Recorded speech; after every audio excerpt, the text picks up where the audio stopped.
Oh. And it's always driving, right? Oh, Am I driving? What? Yes, he is. If we're doing stuff in Talespire, you're the one. Yes. At the wheel. Yeah. Normally you have my invitation. And you have to, and you got to tell us which board. I don't see the Blue Box 00 yet, but. Oh yeah, it is. Okay. Try to load the board. It should. Yeah, let me exit back out and jump back in. That might be the problem. And normally you all have GM permission. Oh, and Josh and Evelyn, if you want to join the Talespire board, I guess you can obviously. I can share the invite somewhere. Let me grab one. that'd be very nice. Put it in the Zoom chat. Turn right invite code and Zoom chat where the bleep it is. Damn. Is it a PG-13 stream? PG-13. Well, no. Like streamer was like, I need to not swear. I need to not swear. Oh, Yeah. don't be stressed about that. Don't I don't overstress. Don't very much, but like I let it go. No, that's fine. Like, don't overstress about that. Like, we do like to keep it fairly above board here, but I'm not going to freak out if you guys say a word here or there. Just nothing overly graphic, and just keep it where, like, if we have a 16 or 15-year-old kid that jumps in, that we're not feeling like we've done something corrupting. So I think don't overstress. This is not a puritanical stream. It's just a stream where we want it to be fun and accessible to everybody. I have poor childish ears. Do not burn them. Yes, you are only 15. I am only 12. Oh, you got younger since. I keep last getting time. younger each time we say it. All right, do you guys see us live? Yes, I am seeing the. Ooh, I see us dead. I still have the chat from Oh. last time. I guess it's because I didn't kill my Streamlabs instance. Happy Wednesday, Mousetrapped. Hello. Wait, I'm not seeing that chat. You're seeing the chat and I'm not. Yeah, I'm seeing the chat. There's a ton of people popping in. I've just seen 48 people join, and then they all just left. Yeah, very funny. Let's see here. What on earth is going on with my chat? But Are you in the correct channel? Oh, 'Cause we I should took over to host. Praetors last night. I should. Well, yeah, but I mean my own. oh yeah, I should host as well. Yeah. How could I be in the wrong should channel on my host. own stream? Let me refresh chat. There we go. That's what I need to do. There we go. Refresh chat button. That's the key. All right.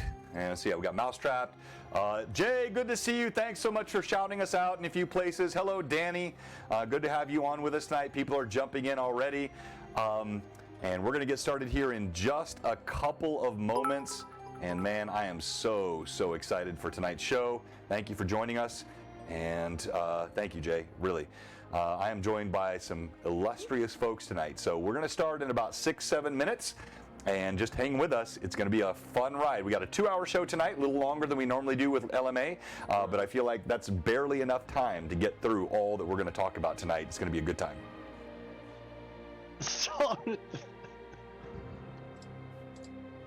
Do you have an issue, Demon Grin? Did you see something you should not have seen?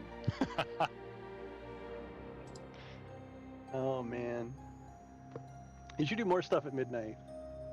Oh, yeah. When I'm You are funny as hell at midnight. Oh yeah, it's just that I keep myself occupied. It's like when I'm doing Talespire, I'm really focused and kind of in my mood, but I'm just a Tribblian. I don't know if it's that an English word. I'm just a jester. Yeah, not really troublemaker. Tribblian is like, yeah, between a troublemaker and a jester. You know, it's just a little imp. Tribblian. I like that. I'll just call you an imp. Yeah, that works. Ooh, I like that. Okay, so blah blah blah. Ooh, E.G. Strider. Well, you wanted us to be warlocks, so it would be fitting if he was an imp, right? Exactly. It's because you guys are impressive. I don't know if I can That joke. validate that joke. Yeah, it's like, dude. And Joshua was kicked from chat. It's okay. All I make is dad jokes, so it's okay. A while ago, when John said that we're master wizards, I was gonna say that Josh is at least an apprentice, but now, He's been popped down to squire of some knight somewhere. I don't have much armor. You're like the Mickey Mouse Sorcerer's Apprentice.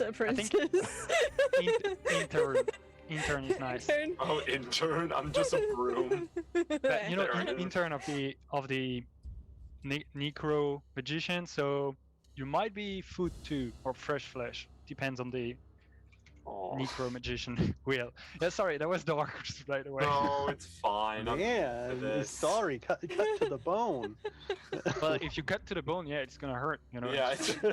No, the point is to go through it.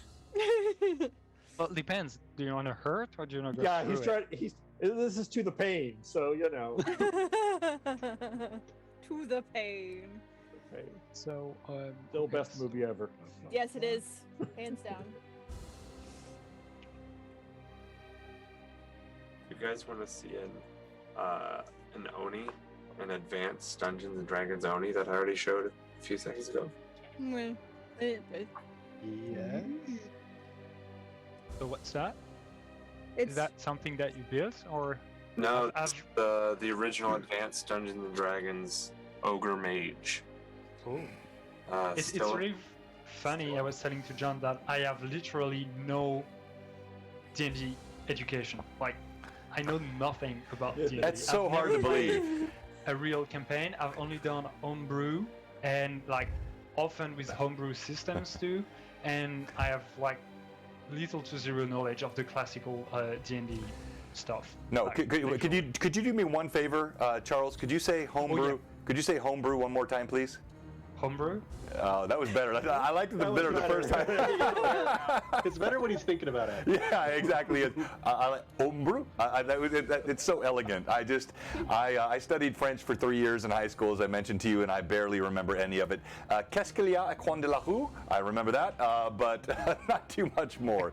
I can say homebrew, you know, if you want to talk me like a French person, I can talk like that. Homebrew, hello, I'm Charles. I love it. American. So I'm going to talk to you Speak, guys about that the because English very well. I've got a plan for all of you coming up here pretty soon. So we'll talk about that in a minute. Oh Should no. I be worried? A little bit, just a little bit. All right, let me kick. oh my goodness. I have this reputation as a player killer. It's really not fair. I just No, run just a player character killer. All right, let's watch our trailer. Here's the Blue Box trailer, and then we're going to kick off the stream tonight.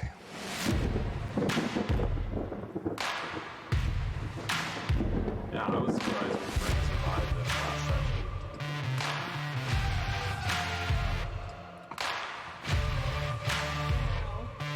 Now, exactly. We have a one shot where it's usual when we slice it into three episodes. It's not. Yeah. Make another one. Oh. Yeah, it's not like they matter or anything. Not like they're emotionally attached to it. Oh no, not at all. I mean, you know, I've had no feelings about anything like that. No. Just have to take a day or two and self somewhere. Start eating ice cream. Yolanda Babushka. She's still alive. For now. I love it. So our chat's already blowing up. Thank you, everybody, for being in the chat tonight. Robert, Phantom NJ, he asked me to stop admitting to killing players. He does not want to have to be a witness in an investigation. So, all right. Welcome to Blue Box tonight. We are so excited. What an amazing night we have in store. I am joined by an illustrious group of individuals. I want each one of them to introduce themselves. And I've got their names up there. You can see them below their tags. But I want them to tell us a little bit about who you are before we jump into the content tonight, where people can find you. We have the Patreon links for Istari, Charles, and also for John Demongund ready. We're going to pop those in the chat. Also, Don of Tales Tavern will pop his link in the chat as they go through it.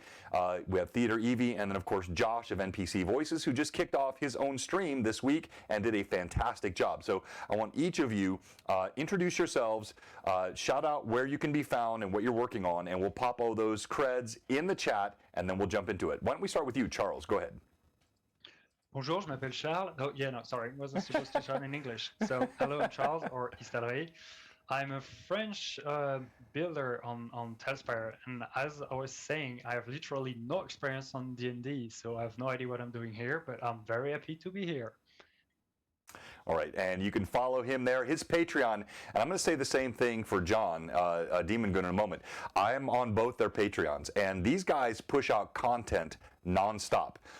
So, like, I follow a handful of Patreons, and all of them have been good, but I have not followed any Patreons that are punching out content 2 and 3 times a week, and these guys are incredible. So, it's a great value.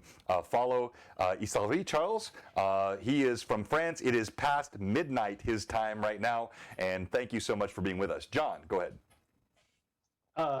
I'm John Demigund. I've been playing D&D and stuff since the before time, and I've been using graph paper to draw maps and all these things since I was like a little kid.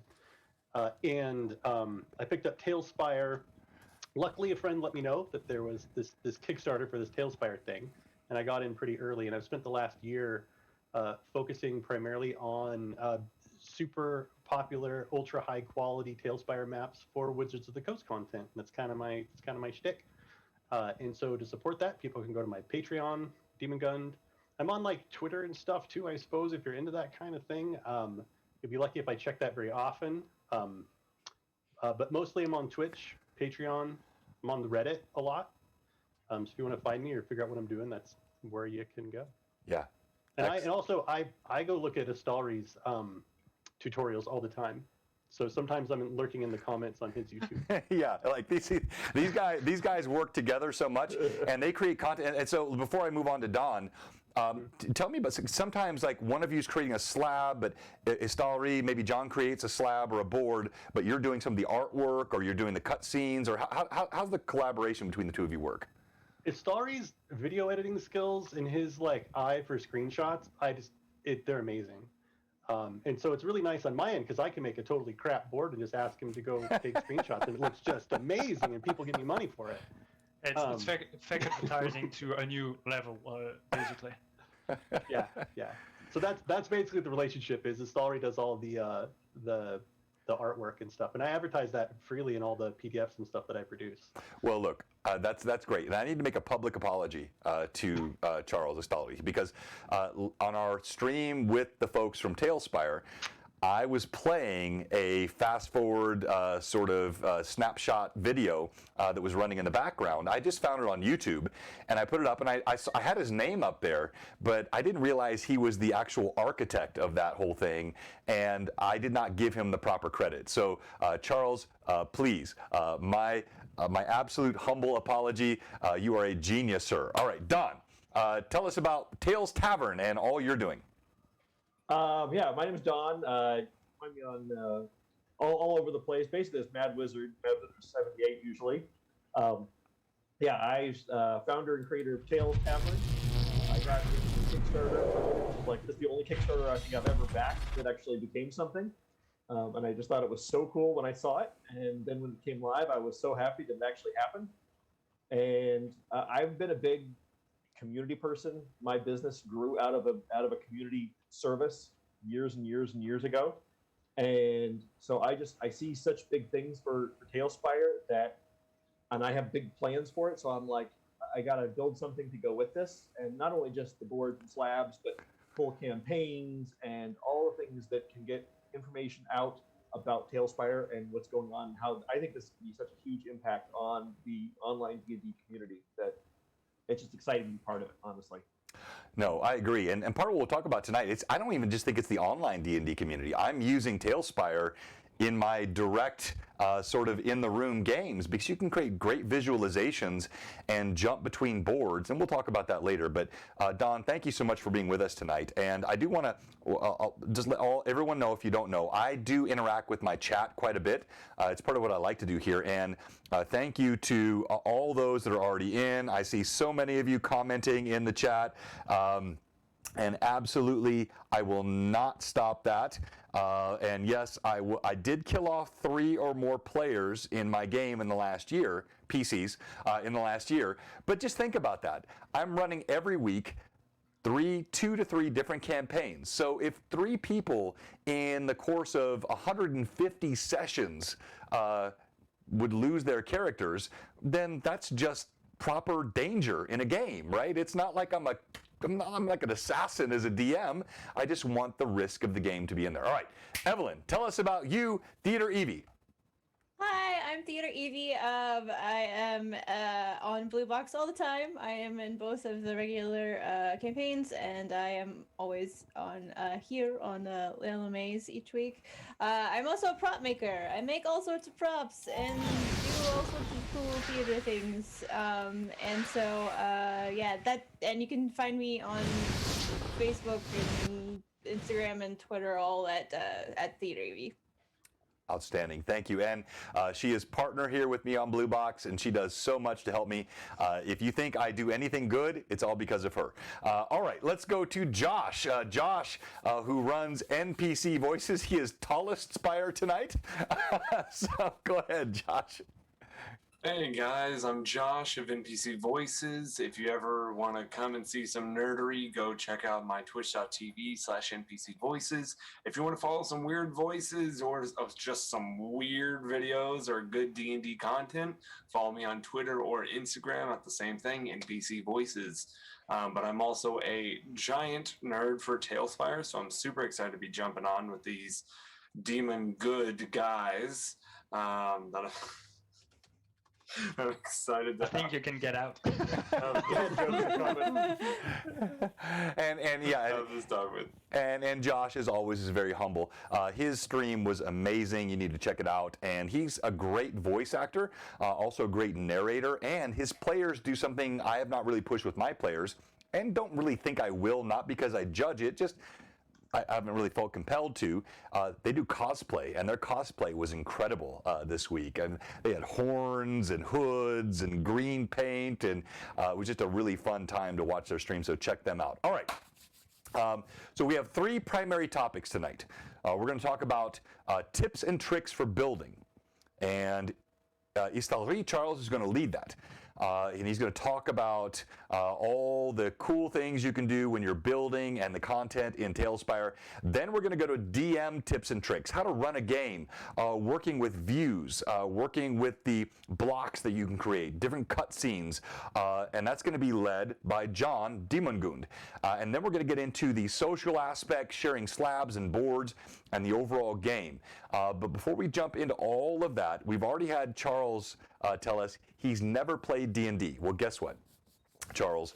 I'm gonna put you on the spot right now. You're gonna play D&D this summer. Because I am going to run a charity stream with Lord Gazumba. We're going to do something for St. Jude's Children's Hospital. And I've already got agreement from some of the execs at Talespire that they will play. And I'm asking the 3 of you to be in that stream with us to raise money for children that are sick. Would you like to deny that? Well, I would totally love to Would I like to play, but only if I die at the end. I mean, I can certainly make that happen. Yes. John, go ahead. Yes, I would love to do that. Yeah. Very cool. It's going to be fun. It's going to be a great time. I'll give you guys all the details. It's probably going to be July. We're still working on it, but it's going to be a fun time. All right. So let's go ahead and start off with building. And Charles, you showed me so much in such a short time last time. So why don't you start off with tips and tricks for building in Talespire, whatever you would like to show us. You have the floor, Charles. well, that's a very large topic. There are so many things to start, but if you go to the board that is called 00 Blue Box Extravaganza, I've just been, while we started the stream, starting to start something. So you'll see it's pretty ugly right now, but this is the base of everything I do, and it's like every video game techniques actually when you're building levels that I'm doing a blocking out. So I'm mainly concentrating on shapes, flow of the map, and like mainly figuring out my space there. And it's really important because when you're working in 3D, you want to have like coherent spaces relative to each other, and more of a watch out that what you're creating makes sense in a 3D space, because when you're doing a 2D map, the layout of the maps it's pretty we're used to 2D maps, you know, like it's easy to make. You just take a paper, draw a square room, and it works. In 3D, you have to take into account multiple levels and everything, and all they work in relationship of each other in the space.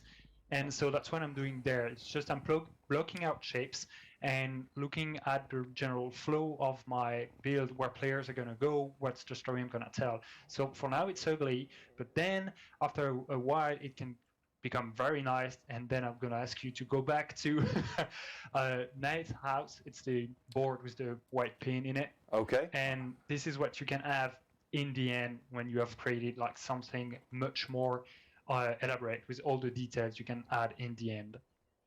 So I see that you're now on it.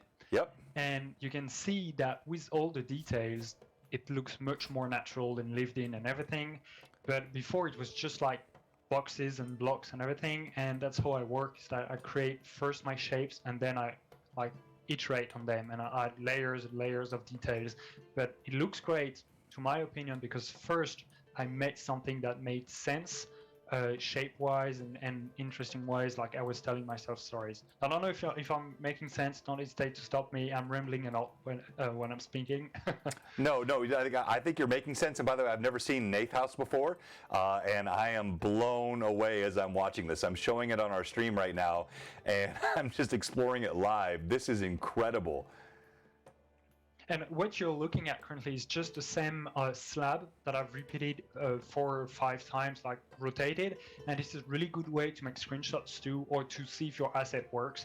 Is that if your assets, you put it like next to each other and just repeat the pattern, you'll see quite quickly if there is issue with it. And now you see that because it's an intricate slab, when I repeat it just a little bit and I just rotate it, it makes for a fully fledged city, and you don't really see the repetition. Obviously you can notice it, but there is so much details and positive and negative space in what I've built that it looks very interesting. And when I'm talking about negative and positive space, is that you need to create spaces where there is stuff and spaces where there is no stuff, like to drive the look and to create like hair and breathing space within your creation, and it will create interesting shapes. And I think that's the most important detail or my advice I can give you, is that have a plan and then try to vary up your shapes. We always start with a square or rectangle or a box, but then you can work and add a lot of details on top of those base shapes to morph them, like you extrude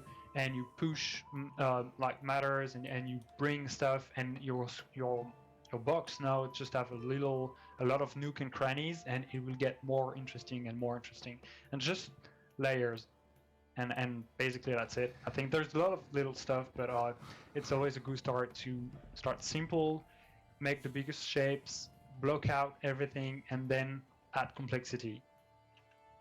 No, I love that. Thank you so much, Charles. And so I'm showing this, and he's so humble about what he's done here. That's a theme I'm seeing with these folks.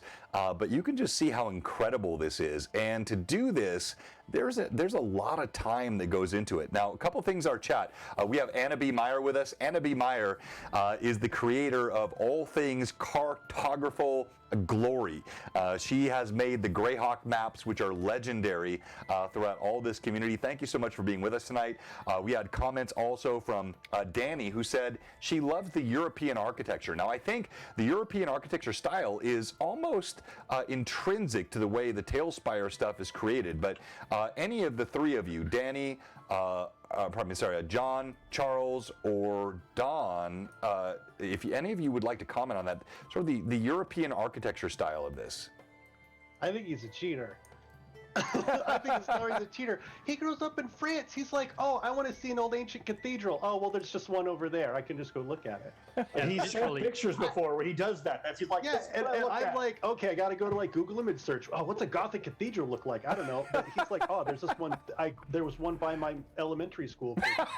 Like, so I think my elementary school is like 1,000 years old or something like that. It is. Yeah. Is it really? Really. So. Yeah. So I think Installary has a crazy edge as far as like the medieval design and stuff, and the asset pack, that everything goes right along with that. And so here I am, like hunting and pecking. How do I make a chicken coop? And he's already designed like a great big giant. All right. So in other words, Breath of the Wild.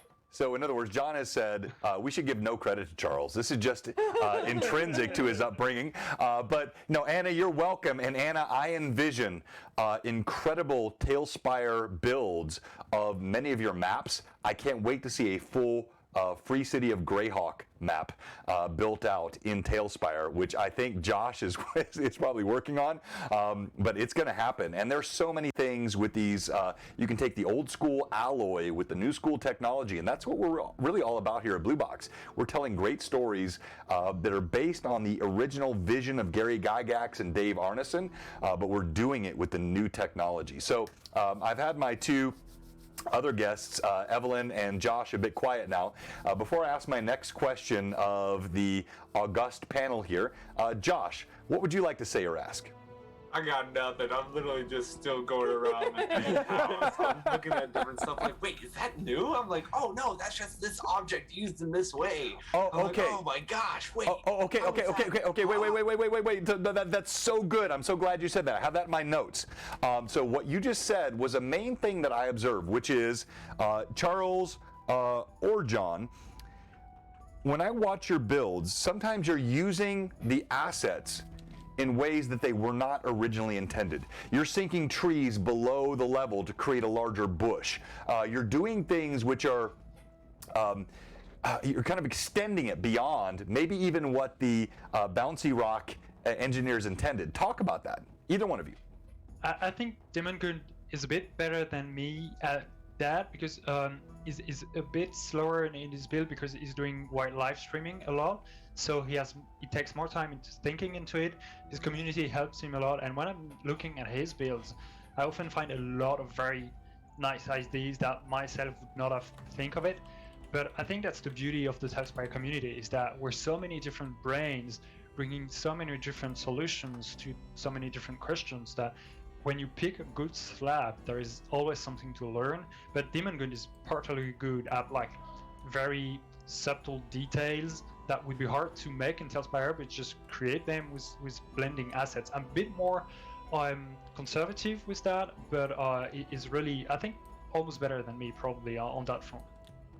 I think I think I'm good at it, not necessarily because I want to be, but because I have to be.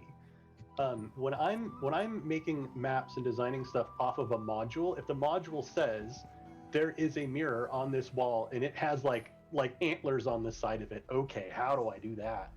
You know, every single room is some random combination of stuff that some writer 30 years ago thought of that I now need to like piece together with whatever I have. Right.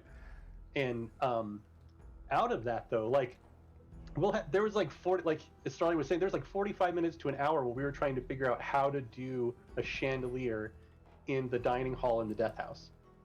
And everybody in the chat was like having their variants of it, and you know, we just had a wild time with it. Yeah, so clipping was a big deal in the beginning because we didn't have very many assets, and we wanted to do more with it. And thankfully, despite Bouncy Rock's like warning, like, "Hey, clipping's gonna break your stuff," it never did for me. Now it's embraced as like a full-on feature. As there's more freedom and more assets and more props, there's less. There's less urgency or being forced to clip. Now it's the luxury of clipping anymore with how many assets there are, and with free prop placement, it's just insane.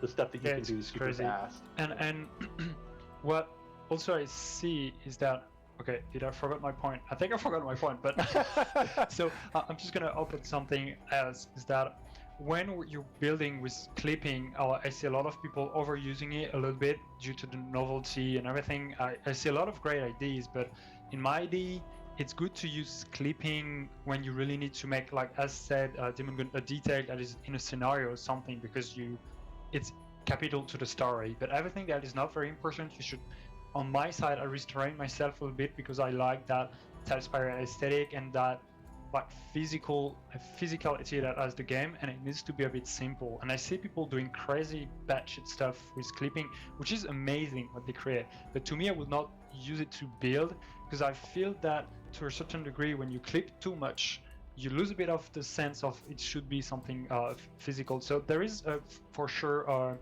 certain degree of appreciation or like how much clipping you should be using, and to everyone's dependent. But I think we've reached a good appreciation of that, depending with the night, with the how much time we spend on software, which is now Steam will tell me how much hour I have. I have 771 hours in the software, and so that's a lot. But that's also why we're good at it. I think it's just because we had so much time to find clipping ideas, and it's an everyday battle. You know, it's like every time I play Talespire, I try to find new ideas, and I find new ideas, but it's also a search. I often do some building exercise when I'm going to take a picture of a building or just an idea, and I will spend 2 hours just doing that minute thing and try new solutions, so that when I'm building afterwards, for me it's just that easy because I know new solution or new way of doing stuff. So I'm doing my own like research, and I think that's where we're getting good at it. It's just like we're working on it constantly too. Yeah, I think it really comes down to if you're building something that is, I mean, like Demon Gun does, where he's building it to match something that's out there. There's a lot more work to try and match exactly what you've got. We've got a group that's doing like all the Rime of the Frost Maiden maps. And so when you have specific things that are in the campaign that you need to reproduce, you have to like really work more to get it to match what you expect that to look like. When you're building something that is for your own use or your own homebrew thing, you don't have to be as exacting to it, which gives you a little more freedom to not have to like, oh, I've got to build this, you know? And I think that makes a big difference too, in how much you have to work at it. Yeah, you're right. No, I think that's well said. So I want to put you guys on the spot a bit. I would like to see an example of using an asset in a way that maybe was different than what the builders intended with Talespire. And then I would like to see just a bit of, so I'm thinking that's Istalri, but maybe it's John. And I want to see a bit of how a DM then creates those visuals. So how do we do this? I'm joined on his board. I'm still inside the Nath house. So I can go wherever you want me to. And while you guys think about that, let me go back to Evelyn. Evelyn, you've been kind of quiet tonight, as you are wont to do, because you're always just sort of behind the scenes doing the amazing things that keep things running. What questions do you have, Evelyn? I don't have any right now. All right, very good. All right, so let's start with you, Charles. Using an asset in a way that maybe was not originally intended. So I've made a sphere. If you can zoom on it, you'll need to lower the green slider to reveal the secret assassin office that I've created in this map. Got it. And so in the office, I'll just show it with the godlight. You'll see that I've made a bulletin board, like a bulletin. Oh, board, yes, look with at that. some writings and bullet points, and there is also a crest with a skull in it. So yes. That's some good examples. Or this, so let me show them to you. So this is like actually pillows with different pillows like clipped into the back of a painting to make that type of writing. So that's that. So this is just like a crest with a rug that is reversed, and the crossbow here, well, the bow actually, there is actually a crossbow on top of like a mount or something like that, like a wooden mount, so you can stand, and I've just clipped that. So there is a lot of stuff you can do to make it, and this was one of my latest find. And so this is this red pillow and those white pillow, and you just clip stuff and make it look like a bulletin board, like something with someone would have made. No, bullet points and written lines. I love you explaining that. I would like you to show us making that happen. So one, the crossbow is the easiest. Can you drop another crossbow in? Is it simply the control key? Like, I want practical tips and tricks. So you drop the asset. I'm gonna show it to you next to the board. So if you just go to the blue board just next to it. Okay. You're gonna see it green. So let me grab the assets so we can do a live demonstration. Okay. So the first thing is that you want to do something, obviously, that may not be in Talespire yet. And then, as I said, you try a lot of different combinations with a lot of assets, and someday by mistake probably you'll make something like that, and you realize that when you put the crossbow that has a mount, like inside some piece you only see the bow part. Right. So, and that's it. And you just mainly use clipping and obviously like changing heights of assets to hide certain part of those assets, and it can work very well. So now if I can just put like the painting in the roll, and then I can take the pillows, and then the game is just playing with textures and see what you can show and stuff like that, rotating assets and creating new shapes out of them. And this pillow, you see the pillow has little like metallic edges, metallic pointy things. That's a technical English term, pointy things. Pointy things. And then you can just place that here, and now we have like pins in the board, and that's it. I mean, that's what I started to see in these builds, and I'm like, how did they do that? And I saw this use of assets in ways, again, that are different than were initially intended, but create these amazing... Josh, I'm watching you just shake your head, because you built a lot. Josh, give me some of your thoughts on what you're watching here and how you built many things. How do you see this helping you? Frustration. But yes, I'm very impressed. No, it's really cool. Like I have done a few things similar, but nothing that like I don't know. You blew my mind. I don't even know what words I was going for in that instant. Like a bulletin board, something so simple, but something so cool and good looking in the picture. Like what is that? What is that? Is that like a metal ball? So it's something that I did for one of our upcoming scenarios. And we needed an orb of Selene, the like a moon goddess. Yeah. And so I needed a metallic orb, and I used that. And this is simply the metal rod, like this one, the like lightning rod, and I just used the ball part of it. And so when you clip it into the ground, it makes like those type of balls. So if you love balls, that's a good way to do it. Pun intended, Sorry, but, that's what she said. I think the way you try to think of it is looking at each asset and finding a way of or a part of that asset that interests you, and then how can I just show that part and how that part can be useful. It's like the crest. Behind the crest there's two swords, so if I push the crest and the swords enough into the wall, you don't see the crest, and you just see the swords. So now it's just swords on a wall.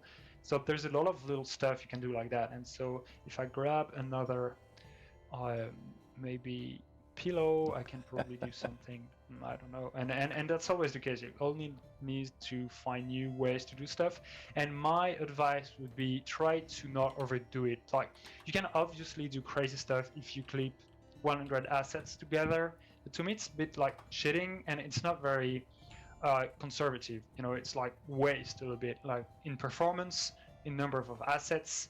And I think Talespire has an aesthetic that you need to respect, and doing a little bit of clipping, it's nice, but if you're clipping 100 assets to create something new, to me it's a bit over the line. So it's my personal, let's say, way of building in Talespire. Each one has their own, but to me it's a good middle ground. I think if you say minimalist, then also, like you're talking about performance-wise as well, you get some people that build these things, they're amazing, and you look at one little small creation, but if you stick like a dozen up on the board, all of a sudden the whole board's going to start lagging because they did use 500 pieces to go and create that. It's like, it looks great, but I can't really play with it that well, So that's a good question, and I don't want to bog down on that point, but for any of the three wizards here, I've not had problems with the size of boards, but that may be the nature of the PC that I have. What I've had problems with when I run the full 4K and I've got my instance of slobs running and I'm running my streams and my 4K cams, I'll see a little bit of lagging because my GPU gets maxed out. But to Don's point, if you have lots of these tiny little assets, how well does Talespire handle sort of streaming sections of your content instead of immersing your CPU, GPU, memory resources with these assets? I have never run into performance issues I haven't either. myself ever. I think I've run into lag before, but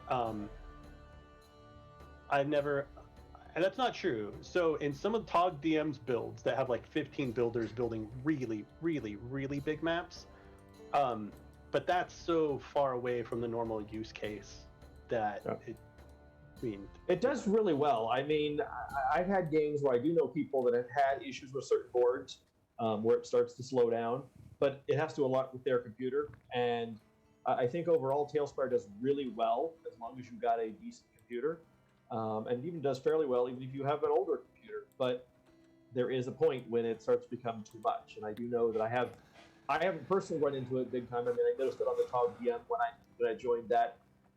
But otherwise, generally playing and whatnot, I personally haven't run into big issues with it, but I know other players who have. They've just said, "Oh, I load that board and I start slowing down." It's like, okay, well, suffer through it a little bit, you know. Well, I won't lie. I've definitely brought boards to 10 frames per second. And it's just that now the performance are much better, so this is less of a consideration. But then I think it's just more of a visual consideration. I don't really like noisy stuff, and I like to have something clean.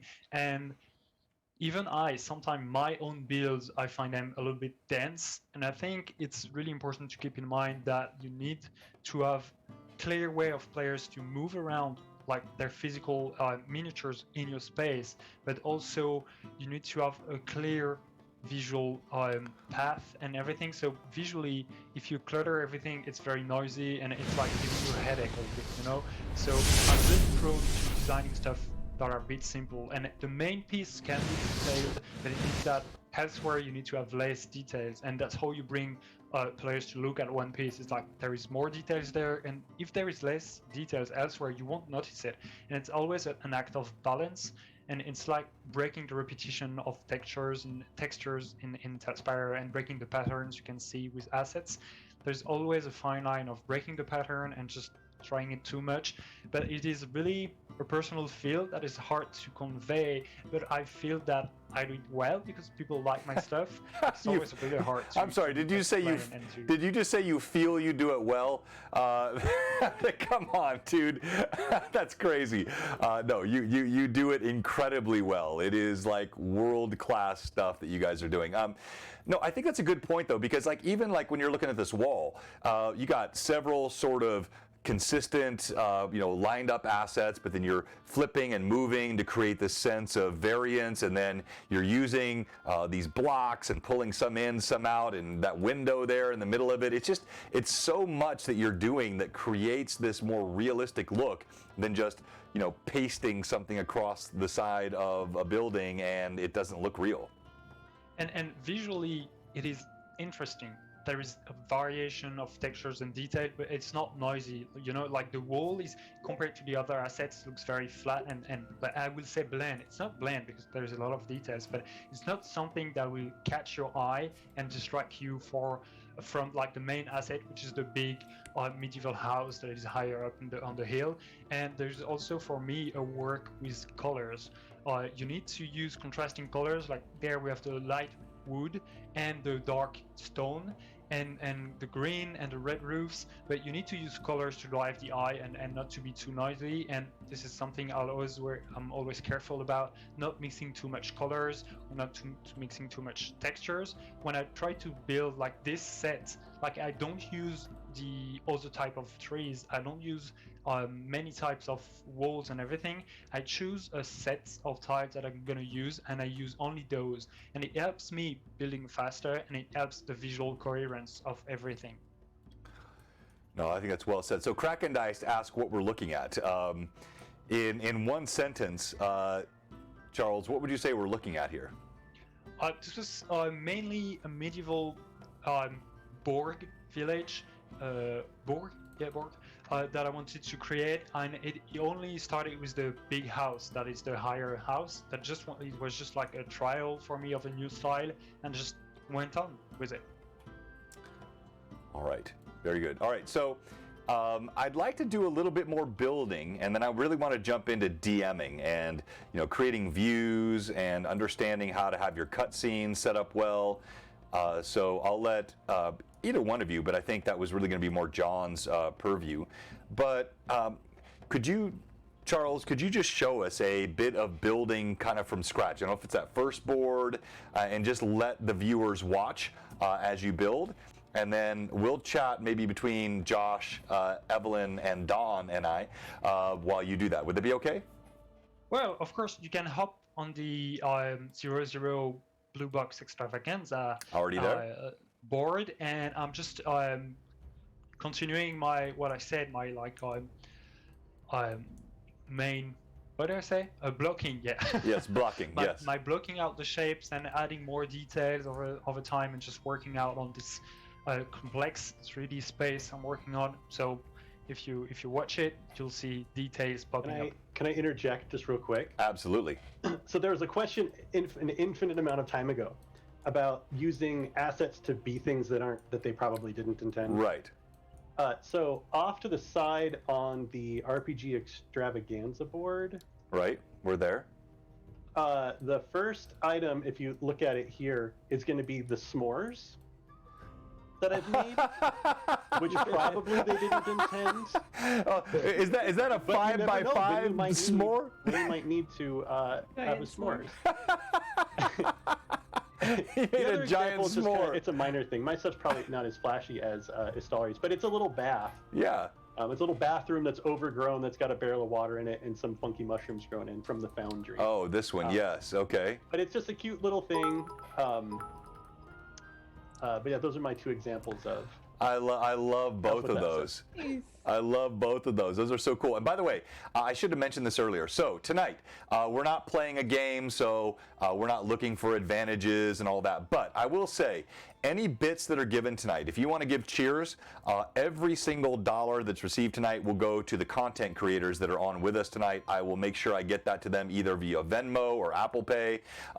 So if you guys want to, I'm going to give you the Patreons again later, which is the best place to support them. But I promise you, anything you give tonight in bits will go straight to these amazing content creators. All right, you have it, Charles.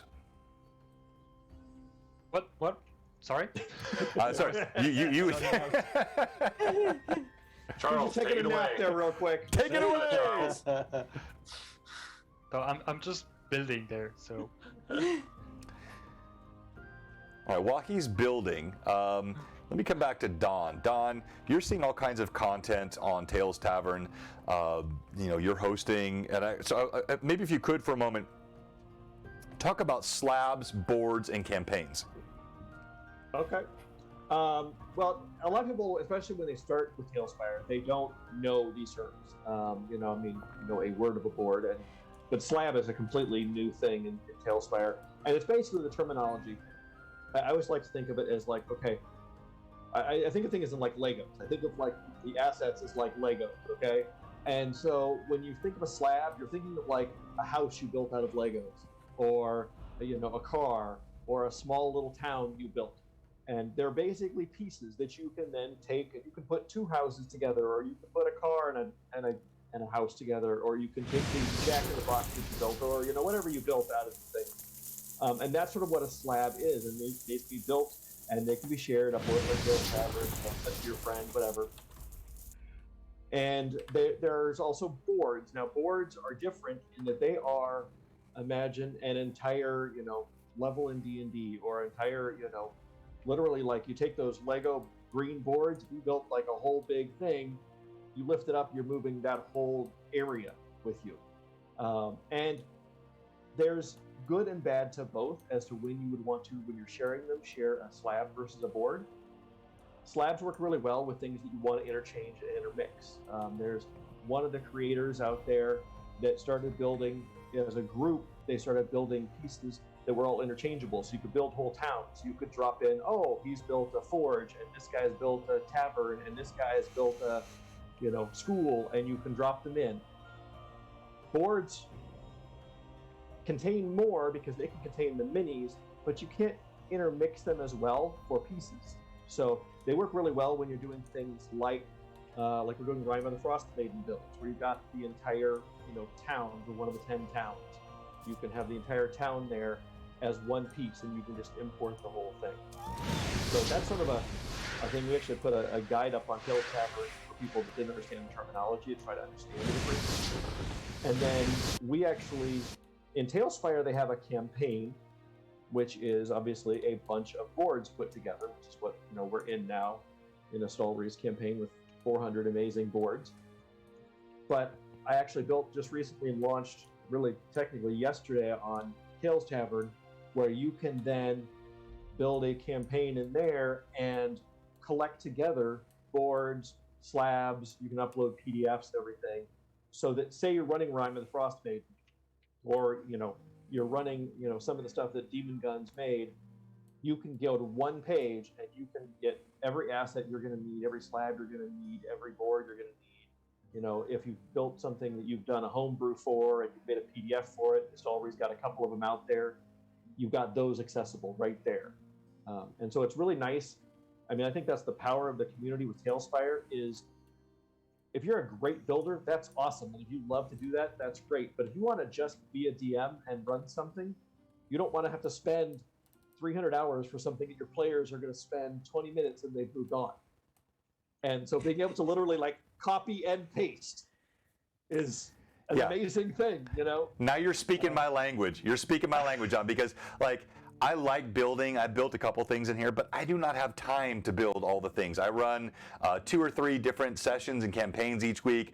I've got other obligations, and I love this stuff, but I love the simplicity of pulling, a house off my shelf, and I can pop this. So I love what this community does, because they give me things that I can grab, and it's at no charge. It's incredible what you can do with this stuff. It's just, Josh, you're dancing over there. I see you. But I think that's a really, really good point. And you're crushing it, Charles. Keep it up, man. I don't know. think that's What I'm building, sorry, I'm really focused. You get in the mode. No, yeah, it's a building in Talespire for me has really been a therapeutic thing. Not that I need it, but it's just when I'm building, it's just so much in my vibe. I put some music, some jazz stuff, and I'm just gone for 4 hours. No, Charles, tell us honestly, why do you need the therapy? Clearly there's something in your childhood. No, me mom, when I was a little lad, I was Oh no, this is an intervention. Yeah, exactly. Don't intervene. We need him because there's stuff we can use. Yes, exactly. Sometimes the genius needs to be a bit crazy. That's good. When people get addicted, you let them be addicted because they build stuff that you use. Come on, use their addiction. All those slabs, they're cemented together with Charles's tears. We're all kind of okay with that. We all just turn a blind eye and let it happen. Yeah. Someone needs to suffer, Yeah. No, we all benefit from his suffering. Let him suffer. When you dig into his maps, just don't even think about his psyche when you look at and find the little hidden dead bodies in the maps and things. Oh, that farm? Oh, dude. Yeah. That farm was great. So I think he influenced the folks over at Bouncy Rock. So tell us, Charles, who was the queen, the Blood Queen, in your background that you wanted them to make that? What? Oh yeah, okay, yeah. Regarding the last update. Well, as I said, when I was a little lad, me mom. I don't know. It's just I've always had a lot of imagination, and I know we're all there because we love fantasy stuff and thing. And Talespire has really been a way for me to express one aspect of my creativity, and it has been a blast, really. No, it and shows. I'm probably a bit crazy in the head, Maybe. Yeah. I think we all are. So I want to come back to something. Kraken Dice, who is a sponsor for which one of you, I think? Kraken Dice sponsors someone in this community, I know. Forgive me, Kraken Dice. I don't know. I know you're sponsoring someone. They'll soon be sponsoring me. But they have offered tonight. They will match bits with equivalent dice store credit. So I'll figure out how to unravel that. We already got 500. Thank you so much, Robert, for that. Anyone else that drops bits, a reminder: I will give those bits directly to these content creators, and then apparently Kraken Dice is going to match those with store credits. So that should be a lot of fun, and we'll talk about that once or twice more. Hey, Mikey B, good to see you. Lawful Stupid. I knew I had seen it somewhere. Lawful Stupid is sponsored by Kraken, and that's a great stream too. We love those folks over there at Lawful Stupid. They're not stupid at all. All right, so I'm going to come back to, I think it was John, but while Charles is building, I want to talk about this idea of space and room to DM. One of the first things I observed when I jumped into some of these boards and some of these slabs is getting the camera angles. I wanted that immersive, almost first-person view, and the rooms were built essentially to scale. Well, a 10 by 10 room can look good on a board, but when you try to like put somebody in it and pull your camera back to get the right angle, you're inside a wall. So I asked Evelyn here to create a tavern for me that was a bit extended and had more sort of latitude and longitudinal space, kind of north, south, east, west angles. And I'm gonna let you keep building. No, actually, if I jump to my You can switch back and forth. instance, it won't hurt anything, right? It should be fine. All right, so I'm gonna go to the main menu here real quick, show you guys how easy this is to do. And I'm back to the main screen. And also, we have to reiterate that this is a beta version, and it's incredible how solid this beta version is. It's only going to get better. They're adding stuff every other week. The Palisades I saw were in that last build we looked at. And so I'm going to go here. I have a board called Taverns, and I've just popped a bunch of taverns in here that I can use along with some other things. And I believe it's this one here that was created by our Evelyn. So you can take stuff like this, you can open the doors and you slide in. That one's No, not that's mine. the wrong one. That's the wrong one. Hold on, that's a different one. Yours is even bigger. The Rusty Dragon has the dragon. Yeah, that's right. Let me find it. There we go. That's the Rusty Dragon right there. All right, so you see the dragon head atop the building. Now, when I go inside, I'll drop my view down and I'll walk inside, and I have a really spacious, expansive area here for working with my minis. And so pulling this up, now you can see, whoops, let me change the angle a bit. So I think, John, you have the music a bit loud of the game. Yeah, do I? Okay, it's thank pretty you. hot. Thank you, thank you, thank you. Sounded good on my end. All right, so all right, so you have Music is here. great in this thing. Yeah. I'm sorry, what's that? The music is Music's just great. Yeah, exactly. Yeah, the bard is on fire. All right, so you'll see we have a very large view space for this tavern that she created, and it makes for a really nice immersive experience. So we had the patrons here. They were talking all over the tables. You've got the bard atop the platform, and then, oh wait, some of the city constables are talking right here by the fireside. And I can pull the roof back up and put that back on, drop my cam back down.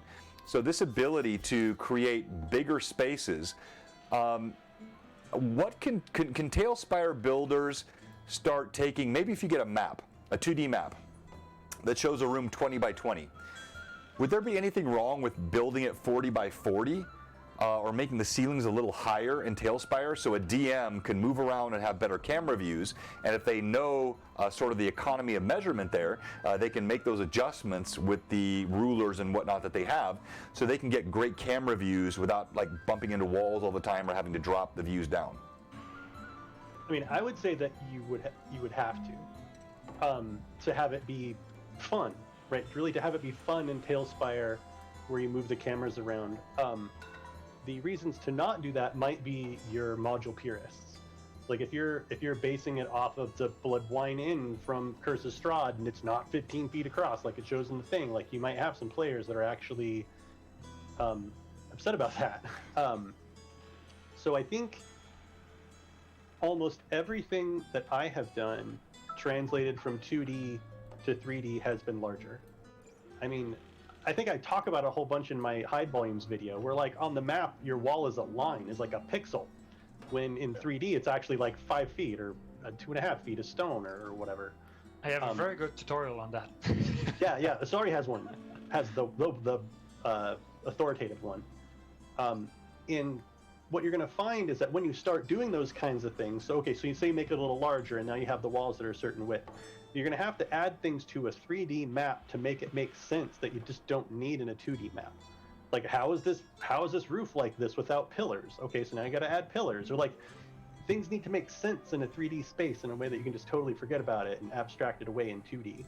And something that you realize too in 2D is that a lot of 2D plans don't make much sense. That the basic joke is that there is never toilets or bathroom stuff like that, so you can add them if you want. But it's often a joke. Like in a dungeon, there is 40 orcs.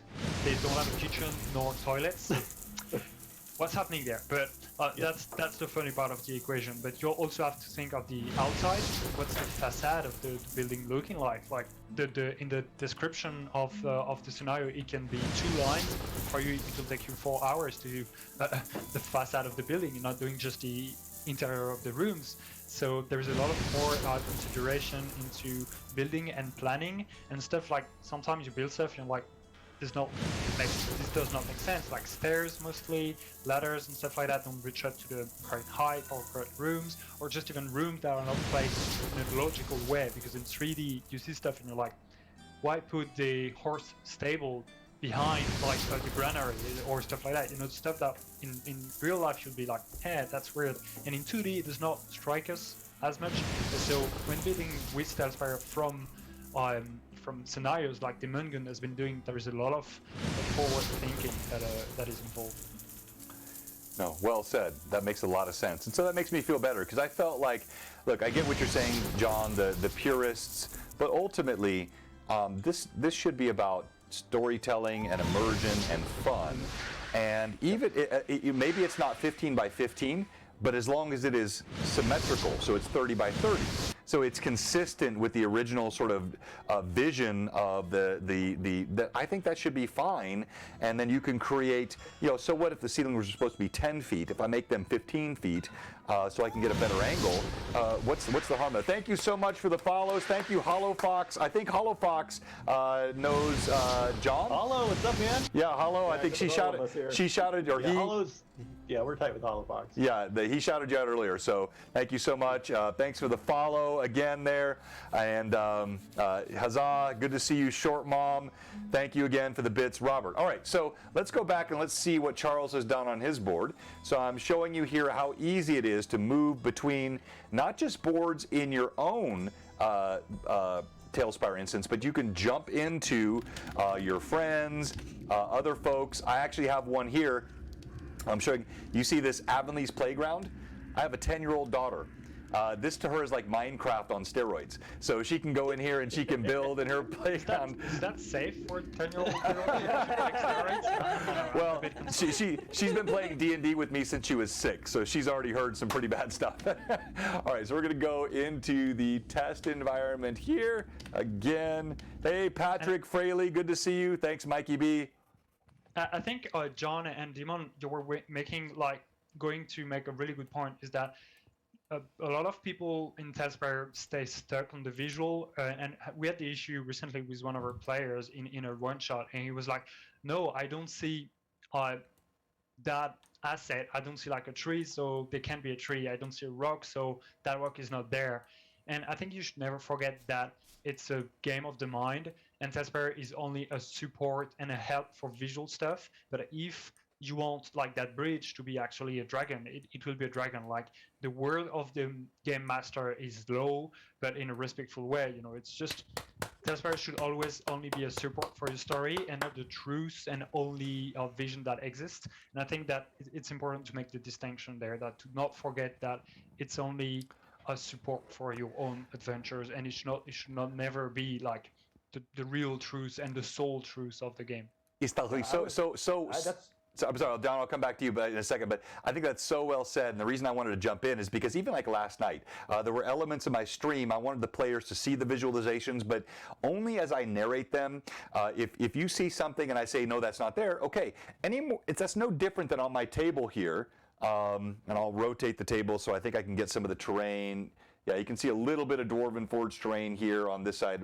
People on the stream can't see it. But if you see a camera, sitting on the table. I don't want one of my players in the room going, oh, I leaped toward that webcam. No, it's not there. So it's all theater of mind, and as a DM, it's whatever you say it is. This is just a tool. I think that's so well said. What CR would you say a camera is, though? It depends. I've got a Or couple would of that different just be a ones here. beholder?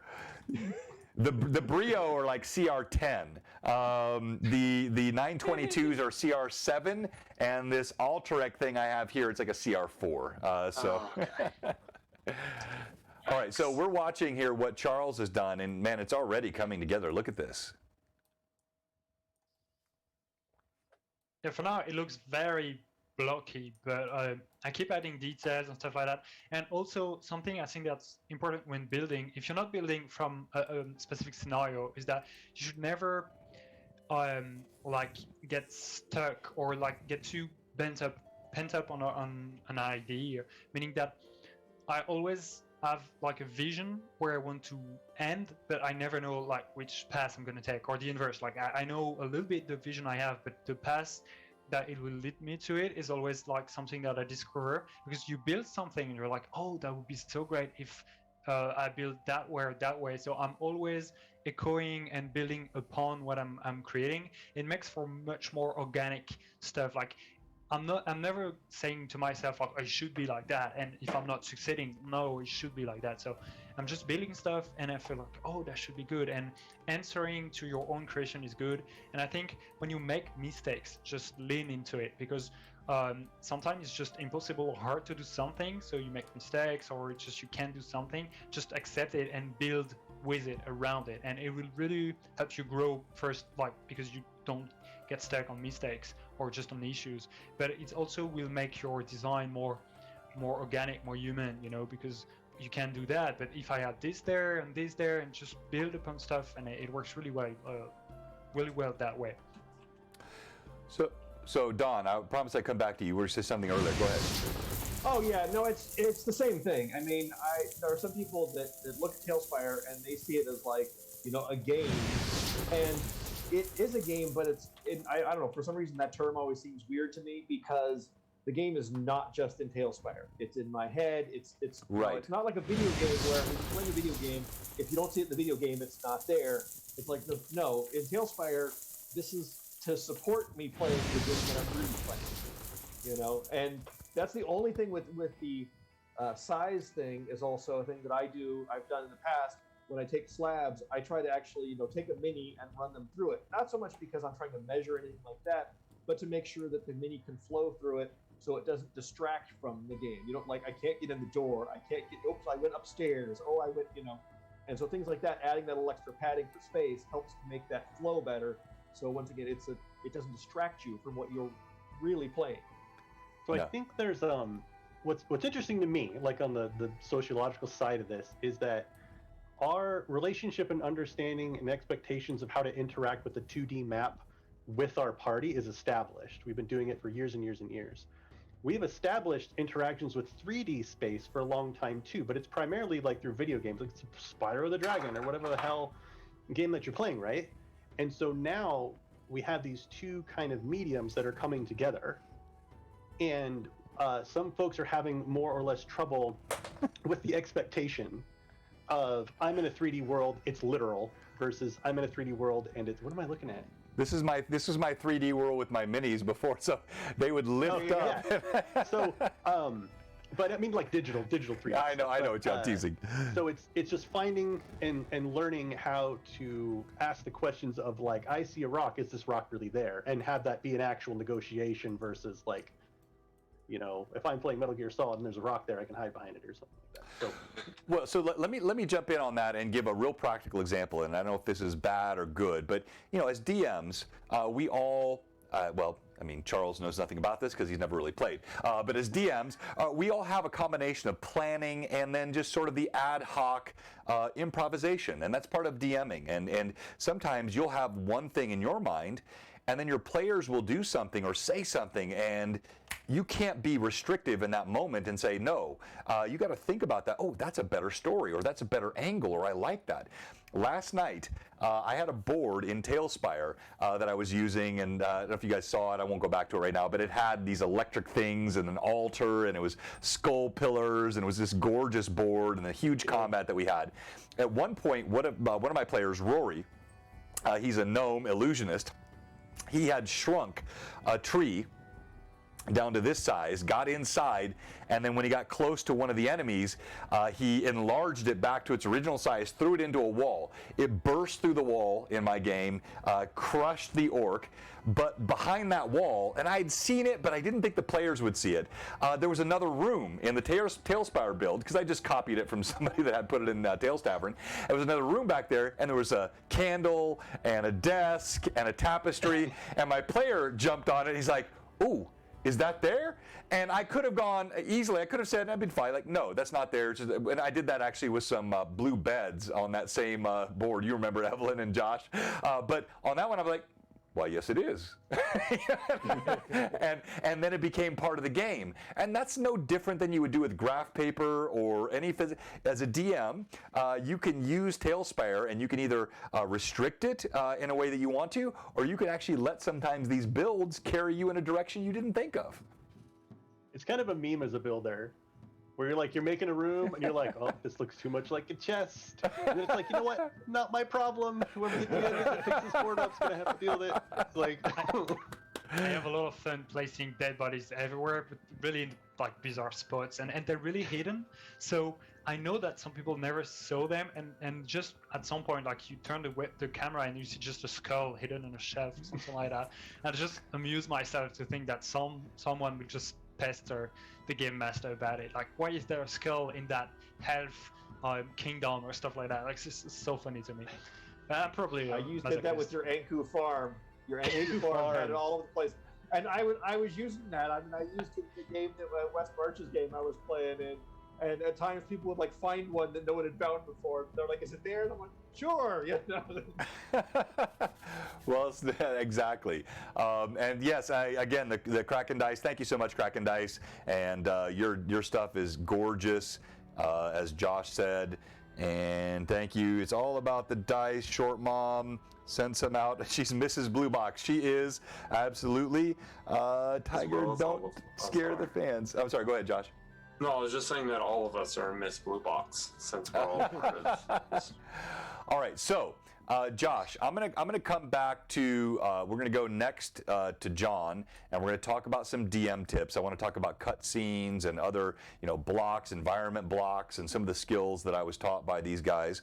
And then we're gonna go to Don, and we're gonna talk about the community, and we're gonna show copying slabs and the broader community questions that he had. But I'm going to run upstairs real quick, and Josh, I'm going to let you lead the Q&A here with Charles as he's building, because you have more building experience than any of Evelyn or I, and I would like you to talk to him about what he's doing and ask him questions. Since you freeze up every time I ask you, I'm going to put you on the island, my friend. You are in control for the next 5 seconds. What?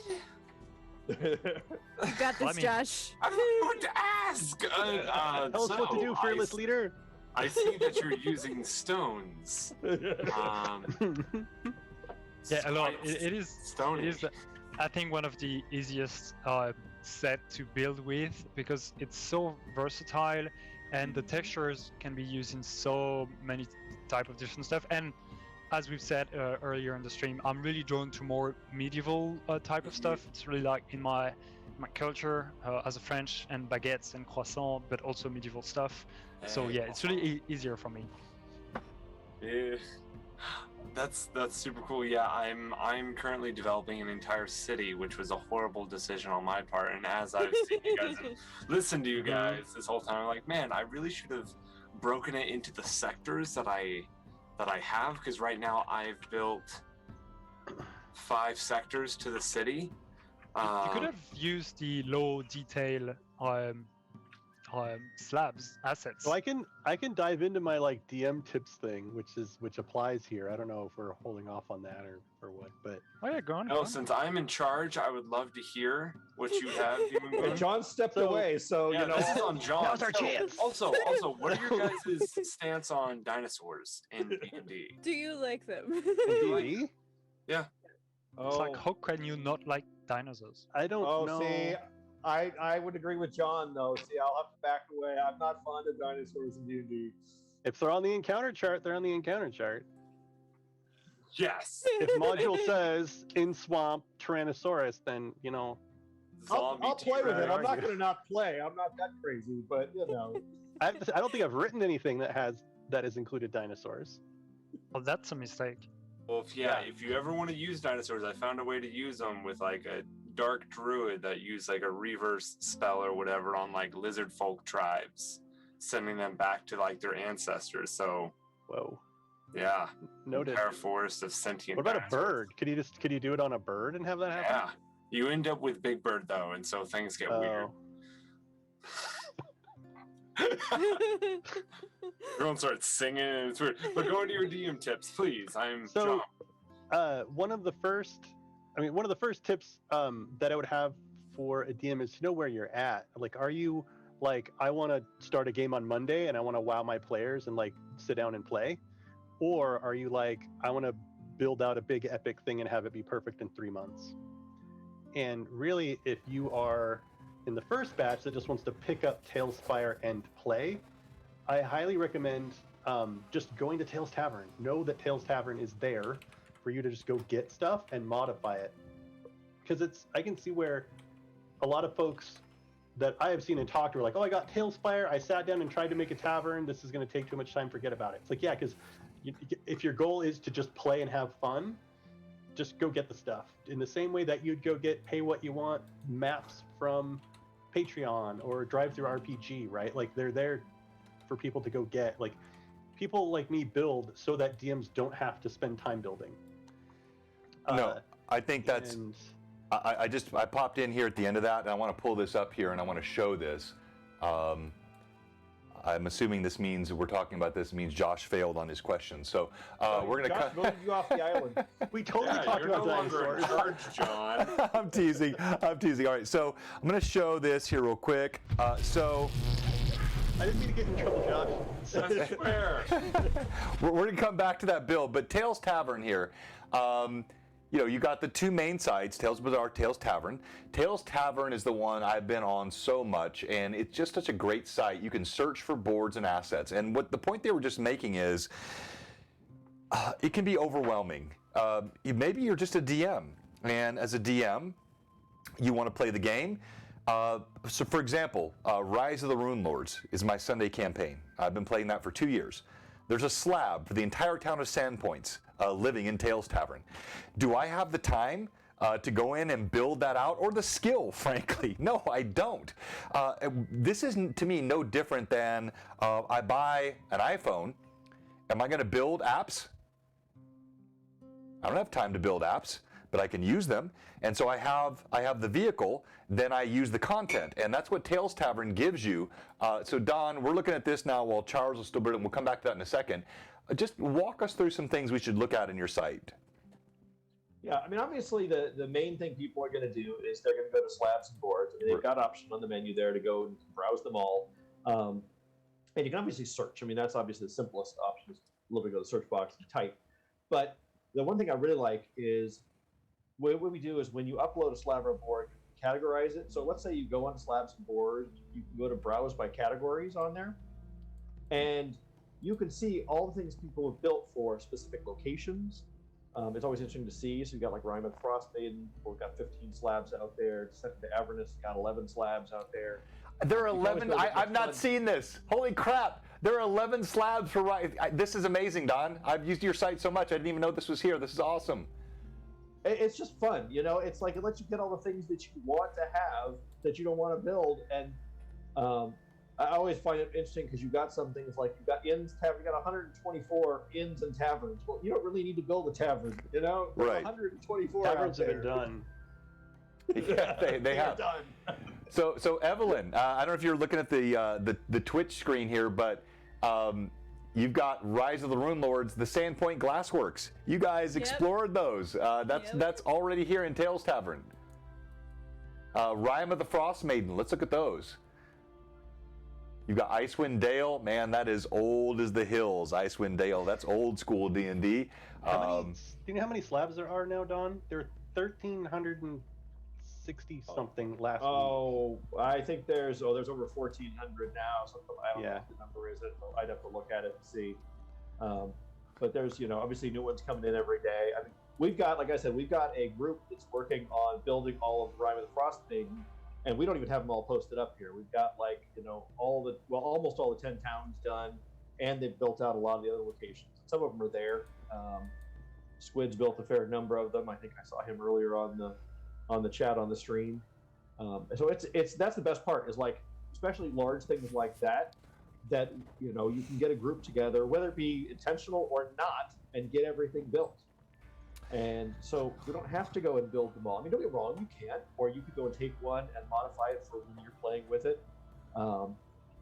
And so it's just I think it's the best thing ever. I mean, I'm a programmer by nature, and I always like to say I'm a programmer because I'm lazy. And so this sort of, funnels into that, because I'm too lazy to build all this stuff. So copy and paste. No, so you just built an entire website and organized all of it. That's not lazy, my friend. So I say I will spend hundreds of hours to save 5 minutes of work. That's me. That's so true. All right, so I'm just looking at this stuff here, and this is incredible what's in here. But you have something coming up also, which is going to be like a Builder of the Month or some program like that? Yeah, we just did that this month. For the first month, we had Genghis was our Builder of the Month this month. It's not showing up on the homepage listing anymore. We're actually going to have a competition. I'm going to put out a form for people to submit who they want to be the builder for June to be. That's going to be coming up in like 3 days. And, it's just a chance to feature some of them, because some of these builders, Genghis was the one that was the builder for this month, had built so many slabs. And obviously, Estalry, Demon Gun, are two of the top builders here. And there's certainly a handful that are, have done it for so long now. And there's going to also be more that are coming, and so I'm excited to see that. I want to see some people, brought up that are new and upcoming builders, because obviously once we hit early access, we have more people building, and so it'll be interesting to see as we grow. And of course, they have the benefit; they got to actually build when we had all these props and things, versus when we were using the pain. When all we had for water was beds, And you had to walk uphill both ways. Everywhere, clipped into boulders. How can I make a waterfall out of blue beds, And I was thinking to come back to the point of just a little bit earlier that was making Demon good. When you're a game master, you need to know what you want to do, like either spend time or not. But when you're building, it's also the same process. Is what do you want to show? What is concretely for the story very important? Like, you should spend time on the important stuff. Like if it's useful to the scenario, and it's a bit of the same when you're building. I see people like Josh building a lot of big cities and stuff like that, and there is a lot of little tricks to like gain time. Like, you do not build the interiors of houses because you know that players won't never go in them and stuff like that. So it's always about the theater there. It's like, show what's important and just make cardboard cut out of the rest. And there is a lot of little building, like not tips, but way of doing stuff and hiding stuff that can work to help you. So there is always two ways to do it. So either you take a slab or you build it, and when you build it, you also should like manage the time in that interesting way. And this is a good way to approach things and make sure that you always like don't waste that much time building like we do, Demon Gun and I. Yep. No, and that's so well said, because, and that's the same thing with every single thing. So if you're doing theater of mind, you can describe the scene, and you might have this vast town, street after street of cobblestone houses with thatch roofs. Do you have a build out for each one? No, but if someone jumps into one, you can make it up on the fly. Similarly, if I'm using physical terrain, I have these guys. Guess what's inside them? Nothing. They're empty, they're open, they're just placeholders for the visualization. That's the same thing you can do at Talespire. So you might have some things that are built out deeply, like the Death House. You might have other things that are there just to create the ambiance and the placeholdering. So I think that's a really good point. Something that works really great for that is that the like low detail assets I've made, and I use a lot for overworld maps and stuff like that. Like, if you want to show them, it's on the board that's called Languedoc province. I've set up the white dot in it so you can find it quickly, and this one is like if you look at it from afar, it looks like a full province with cities and stuff like that. But in fact, when you get close up, it's just like 1/4 size. So there is really a lot of ways to hold up the illusion in Talespire. Yeah, when running a game, it's really important to know when to make a board and when not to make a board. And if you're gonna make a board, what's the goal of the board? And, Right. To only build, to ultra belabor Astalri's point, to only build what you really need to. Don't build a full-size city if you don't have to. Like, do it out of a labor of love, absolutely. But don't feel like you absolutely have to. The low detail stuff that Astalri introduced to us is perfect for that. Basically, it's kind of like, it's like almost like RPG Maker level of a town. And the way that I use it is we just have tokens really big, and someone's like, I go to the armor shop, and you move their token to the top of the armor shop. Like, you know, you don't have to do a huge scale one-to-one town to do it. And just know when to use a theater of mind to fill in those gaps. Otherwise, yeah, it's really frustrating if you sit down and be like, okay, I'm going to run this new game. Oh, it's going to take me 6 months to make this, to be able to play the first board. Yes. And then that takes them, and then they skip it. Well, You know, look. they're like, actually, well, we right up to the gate, and that guard was a jerk. We're going to go camp in the woods. Forget those guys. You know, like, oh, well. No, I think that's so well said. And look, this for me, I think is core to why I love the tool and the community. I'm big on theater of mind, and I like sandbox. Now, my sandbox always has story arcs, and I have ideas, but I hate railroading.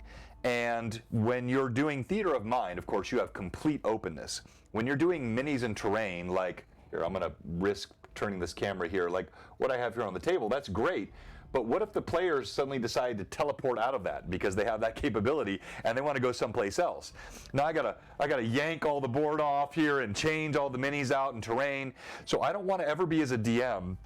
I love the stuff I have here, but I never want my terrain or my setups to railroad my players into stories. With Talespire, I can bounce board. I can have a misty bog. I can have a town, a city. I can have a mountaintop. I can have a crypt. I can have a temple. I can have everything in one click. And to me, that is the perfect amalgamation of theater of mind and visualizations that can be brought together in a way that lets the players feel like they are really in a story that's not just scripted like a choose your own adventure. Yeah. Sorry, that wasn't supposed to be a mic drop. It was though, and it was impressive. It was a good speech. I think Don't John be ashamed of President, that. All right. So let me. 2023, You've got my vote. when are the elections? All right, so let me. All right, let me. All right, so I'm going to go back to my Talespire build here, and I want to show how easy it is to import a board. All right, so what I'm going to do is, I'm sorry, my transitions. On this particular view, they blow up with all this sound every single time, and I've got to mute these because they're annoying. But what I want you to see is I'm going to take this. I want you to watch me do this. Yes, I'm sorry, you're gonna hear that again. All right, so I'm gonna pull this board. Let's pick one. Evelyn, I'm gonna let you pick. So I'm looking at search results. I've got Lonely Church on the Hill, Julius Market, Medieval Greenhouse, Village of Hamlet. How about that one? Okay.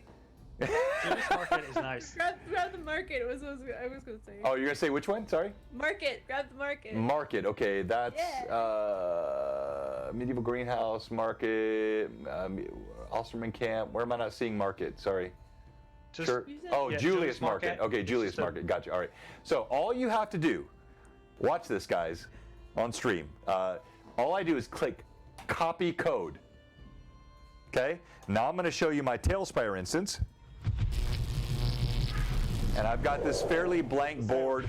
All I have on this board are the Blood Queen assets. So you can see the Blood Queen here in her glory and the picture of the Blood Queen, the portrait just kind of dangling out in space. I was just playing with this. So I'm going to come over here on the board, and all I'm going to do is Control V, and I'm going to copy that, and then I'm going to click and place it.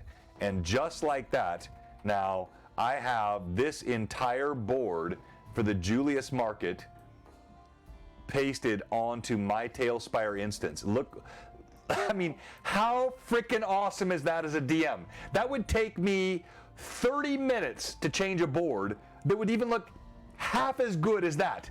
And I go to Tales Tavern, I copy it, I paste it, and boom, I'm off and I'm role-playing. I'm dropping minis in this sucker. Let me show you guys this here real quick. I just grab, go to my creatures, and let's go to, we need a gnome here. Boom, just like that.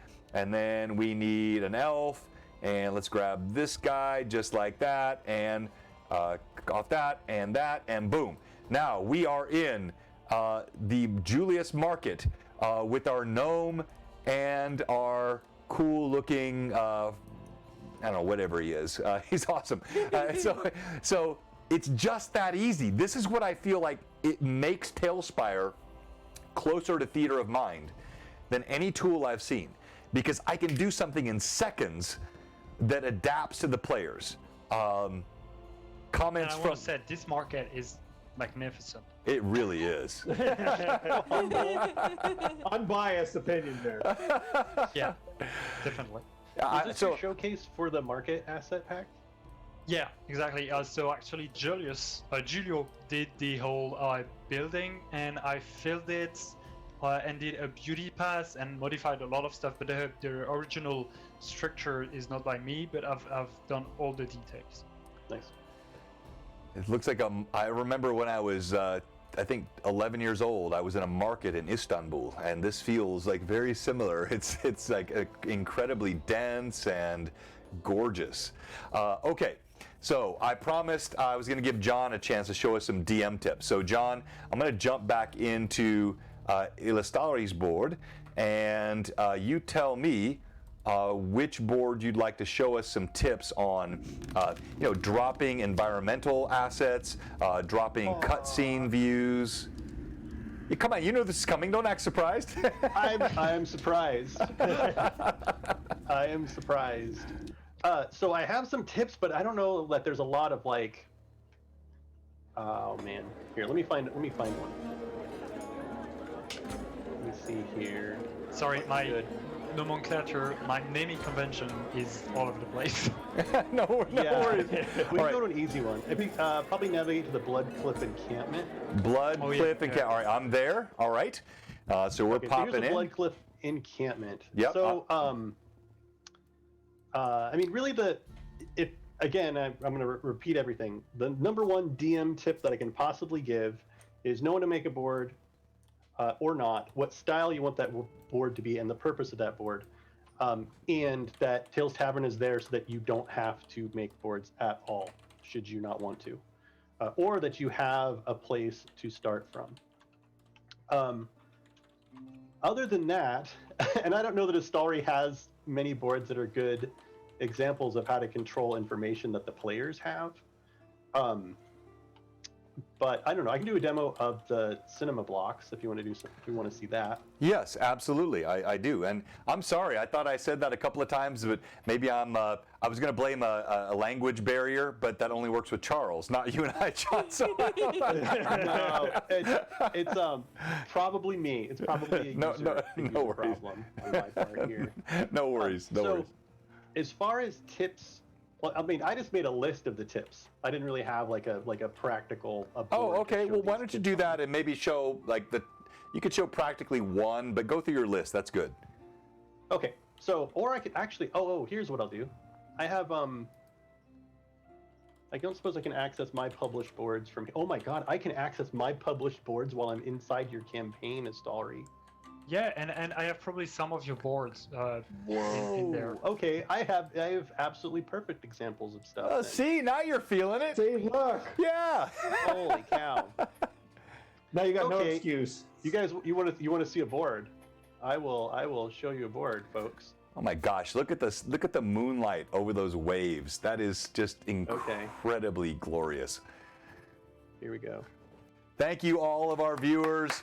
We appreciate that. I mentioned it in chat, but every bit that's donated tonight goes straight to the content creators here, John and Charles. And we're going to put their Patreons in again. Also, Don, Tales Tavern. We're going to put the links to his site. You're going to need to check that out. It's all in chat right now, so. All right, but sorry. So like I said, she's always ahead of me.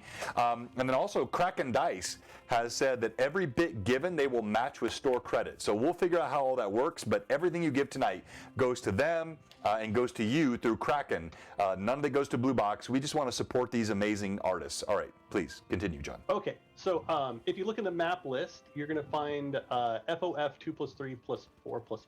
All right, so watching on stream, and if you don't know, so on the map list, I just scroll down here. These are all boards. You can see there are many, many boards, but they're so easy. They're so easy to switch between.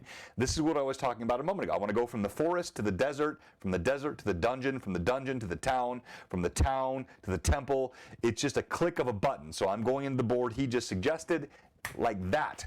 Theater of mind goes with visualizations. All right, you got it. Okay, so here's the Forge of Fury.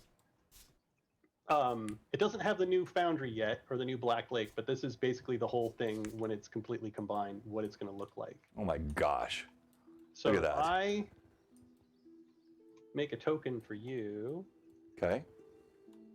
How about a Dragon Folk? We'll drop you in. Boop. Okay, assign this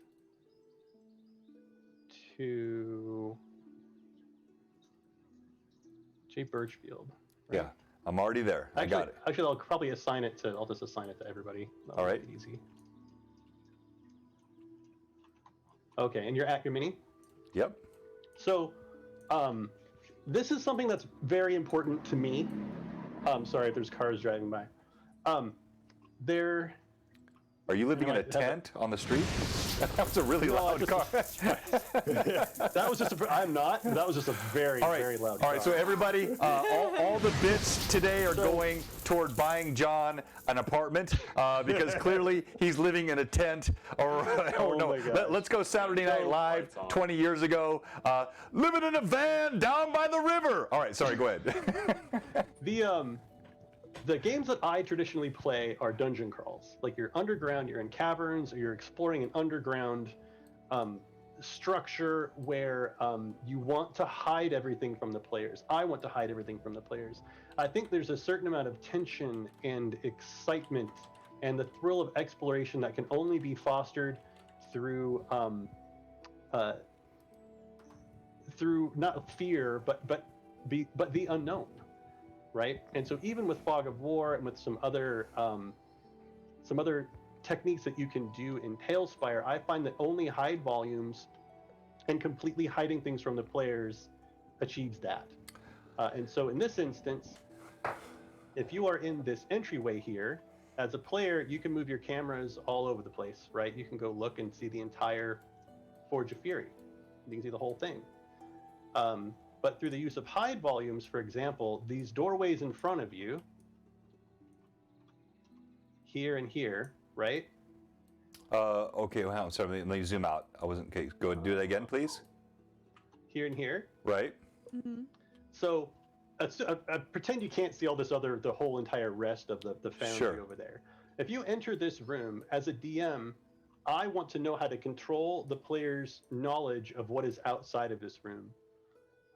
And right now, your only real option for doing so is hide volumes. And so I would suggest getting good at them, understanding them, and either finding builds that use them, should you also be sensitive to wanting to hide things from the players, or learning how to do it yourself. No, agreed. In this case, sorry, go ahead. If you move your token up to this door, you request to open it, then I can reveal it. And I think if you push the tab button, unless you're in player mode, you can see all of the places that are hidden, that are in red. Yep. And so I've architected the entire Forge of Fury to very easily be hidden with hide volumes, including all of the secret doors and all of the everything for the entire. I don't know if you can see them slowly, systematically disappearing in the horizon. Let me pull up. Okay, go ahead. Yep. So that's a DM tip. That's not a very nice one. It's probably a DM tip people don't want to hear. But in order to hide things from the player, you're going to need to get good at hide volumes. So, I'm sorry. It sounds like Don, you want to say something? Go ahead. Oh, I was just gonna say, this is why you take stuff from Demon Gun that he's put all the hide volumes in for you, so you don't have to. Yep. Yeah. So the difference between a slab and a board is if you import this entire board, and I've already pre-placed all of the hide volumes, they will already be there for you. Whereas with a slab, that is not the case. But board import, they are included. Yeah, so something like this, you'd cry if you had to do it all yourself, or you just, be happy that Demon Gun already did the crying for you. Exactly. And so hide volumes and Fog of War was something I wanted to talk about. So I think this is one thing I love about Bouncy Rock. They're very humble. They don't oversell what they've done. I watched their Fog of War stuff and the comment. I teased them on my stream with them a couple of weeks ago. They had so many disclaimers about how this was so not ready for prime time, which is really neat to see. It's very humble. But I mean, do you have a sense, either one of you, Charles, Don, John, how far are we out from having, because like Fog of War is easy in 2D. In 3D, that's a whole different deal. Where do you think we are in getting that sort of usable in a game? So Fog of War, so I tested Fog of War for probably 3 or 4 hours total. And what's interesting is that I wouldn't say that the Fog of War itself is limiting. I think that actually Fog of War needs to be limited. It's too almost open right now. So at present, the distance a token can see, it's not configurable, which is fine. That's kind of forgivable. But the problem is, even in a map like this, and hopefully this is this explains to people who aren't really savvy about what's going on. So say in the Glitterhame, if you go to the Glitterhame where the Mushroom Forest is, Okay. right? I'll jump there. If your token is down here in the Mushroom Forest, and I'm using Fog of War, your token is going to see all the way up here to the side of the foundry and see all of this. Right. Unless I build the cavern walls really super high, or unless I put roofs on everything, which if you have roofs on everything, then it makes the camera a problem. And it's just, there's a chain of events that Okay. is causing Fog of War to be Or- really challenging. Yes, exactly. Or, now there's another thing you can do, which I think Charles showed me this, using cutscenes, and I didn't realize, as soon as you activate cutscene, even if you don't select a cutscene, it locks the player views. But if I pull here, I can grab a shot, and just that easy now, you're all locked in on the view I'm seeing, right? Nope. I think you need to put the shot in actually. I thought so myself. Oh, I can't that, lock but- players in this board because I'm not currently the party. No. So I did this week. So because this is not really my board, because I'm in your board, I did this. I can set one up. Yeah, I did this last night. My players saw, as soon as I went to a cutscene, they were locked, and they could only see what I wanted them to see. So it's another way to work with, as like I was doing on the fly last night, grabbing shots, and then cutscening, so the players were locked into the views I wanted them to see. It was sort of my on-the-fly Fog of War. Yep. Yeah, so the cutscene blocks are super important for that. Actually, I think you can lock them into cutscene blocks like while you do some other stuff potentially. You can, yes, I did it. Yeah, yep. Yep. And yeah, so between the cutscene blocks and hide volumes, that's my strategy, and it is incredibly onerous, and it just is. There's But not I think very many ways it's to get around important it. to say that currently it is, and currently DMing and being game master in Talespire is a lot of work, and not related to building maps, but it still is. You still need to put up maps together and stuff like that. So it's some time, but I think being a game master, sadly, you're used to put a lot more work than your players, but it is something that is only temporary for some aspects of Talespire, and a lot of the tools will get better, and user interface and tools that are provided currently will improve. And so it's maybe not the right time for you to jump in the Talespire bandwagon, but it will definitely be in a few weeks, a few months, a year or so. Like, it will be a tool. My opinion is that it will be one of the tools that will really revolution the like virtual tabletop space, because we have a lot of tools that are 2D, like Roll20 to Site 1, and they're just trying to emulate other websites, and a lot of websites are trying to emulate Roll20 just being 2D or like fake 2D or just like 2D with 3D stuff, but they're just 2D at the base and just copying each other. Well, Talespire is literally another dimension, and they're quite alone in that space. And I think we're just at the infancy of what we're seeing. In a few years, when Talespire has grown, it will be crazy to think. And for me, it's like really a new era, and we're entering 3D, and we're just at the start of what the tool can do. All right. So this will be the first and only time I'm going to disagree with Charles Ilastari tonight, Interesting. because I don't think you need to wait. I've jumped in. I'm turning, as most of you know. Hang on here. Let me do one of my. I'm sorry. I will fix these transitions. But you can see here, this weekend is my 50th birthday. And I have people coming in from all over the country, as far east as New York, as far west as California, as far north as Minnesota, I think, Michigan, somewhere up there, those really cold states I don't want to be. And so I'm turning 50, and I've jumped into Talespire. I ran it this week, and I think Evelyn and Josh can attest. I stumbled a bit. But I think you'll admit, like these cutscenes, and you can tell me I'm wrong, but last night, and I don't, like literally you can tell me I'm wrong. If I'm embarrassing myself, you can say, John, no, this sucked, it was horrible. But I felt like we bounced around the cutscenes, we had a couple of awkward moments, but overall, I felt like we created immersion, and I'm not a Gen Z 19-year-old whiz software developer. I'm a DM, a little bit techie, but Josh, Evelyn, like, did you feel like that last night? Please. Yeah, it was great. So Yeah, Mr. Birchfield, it was a fun time.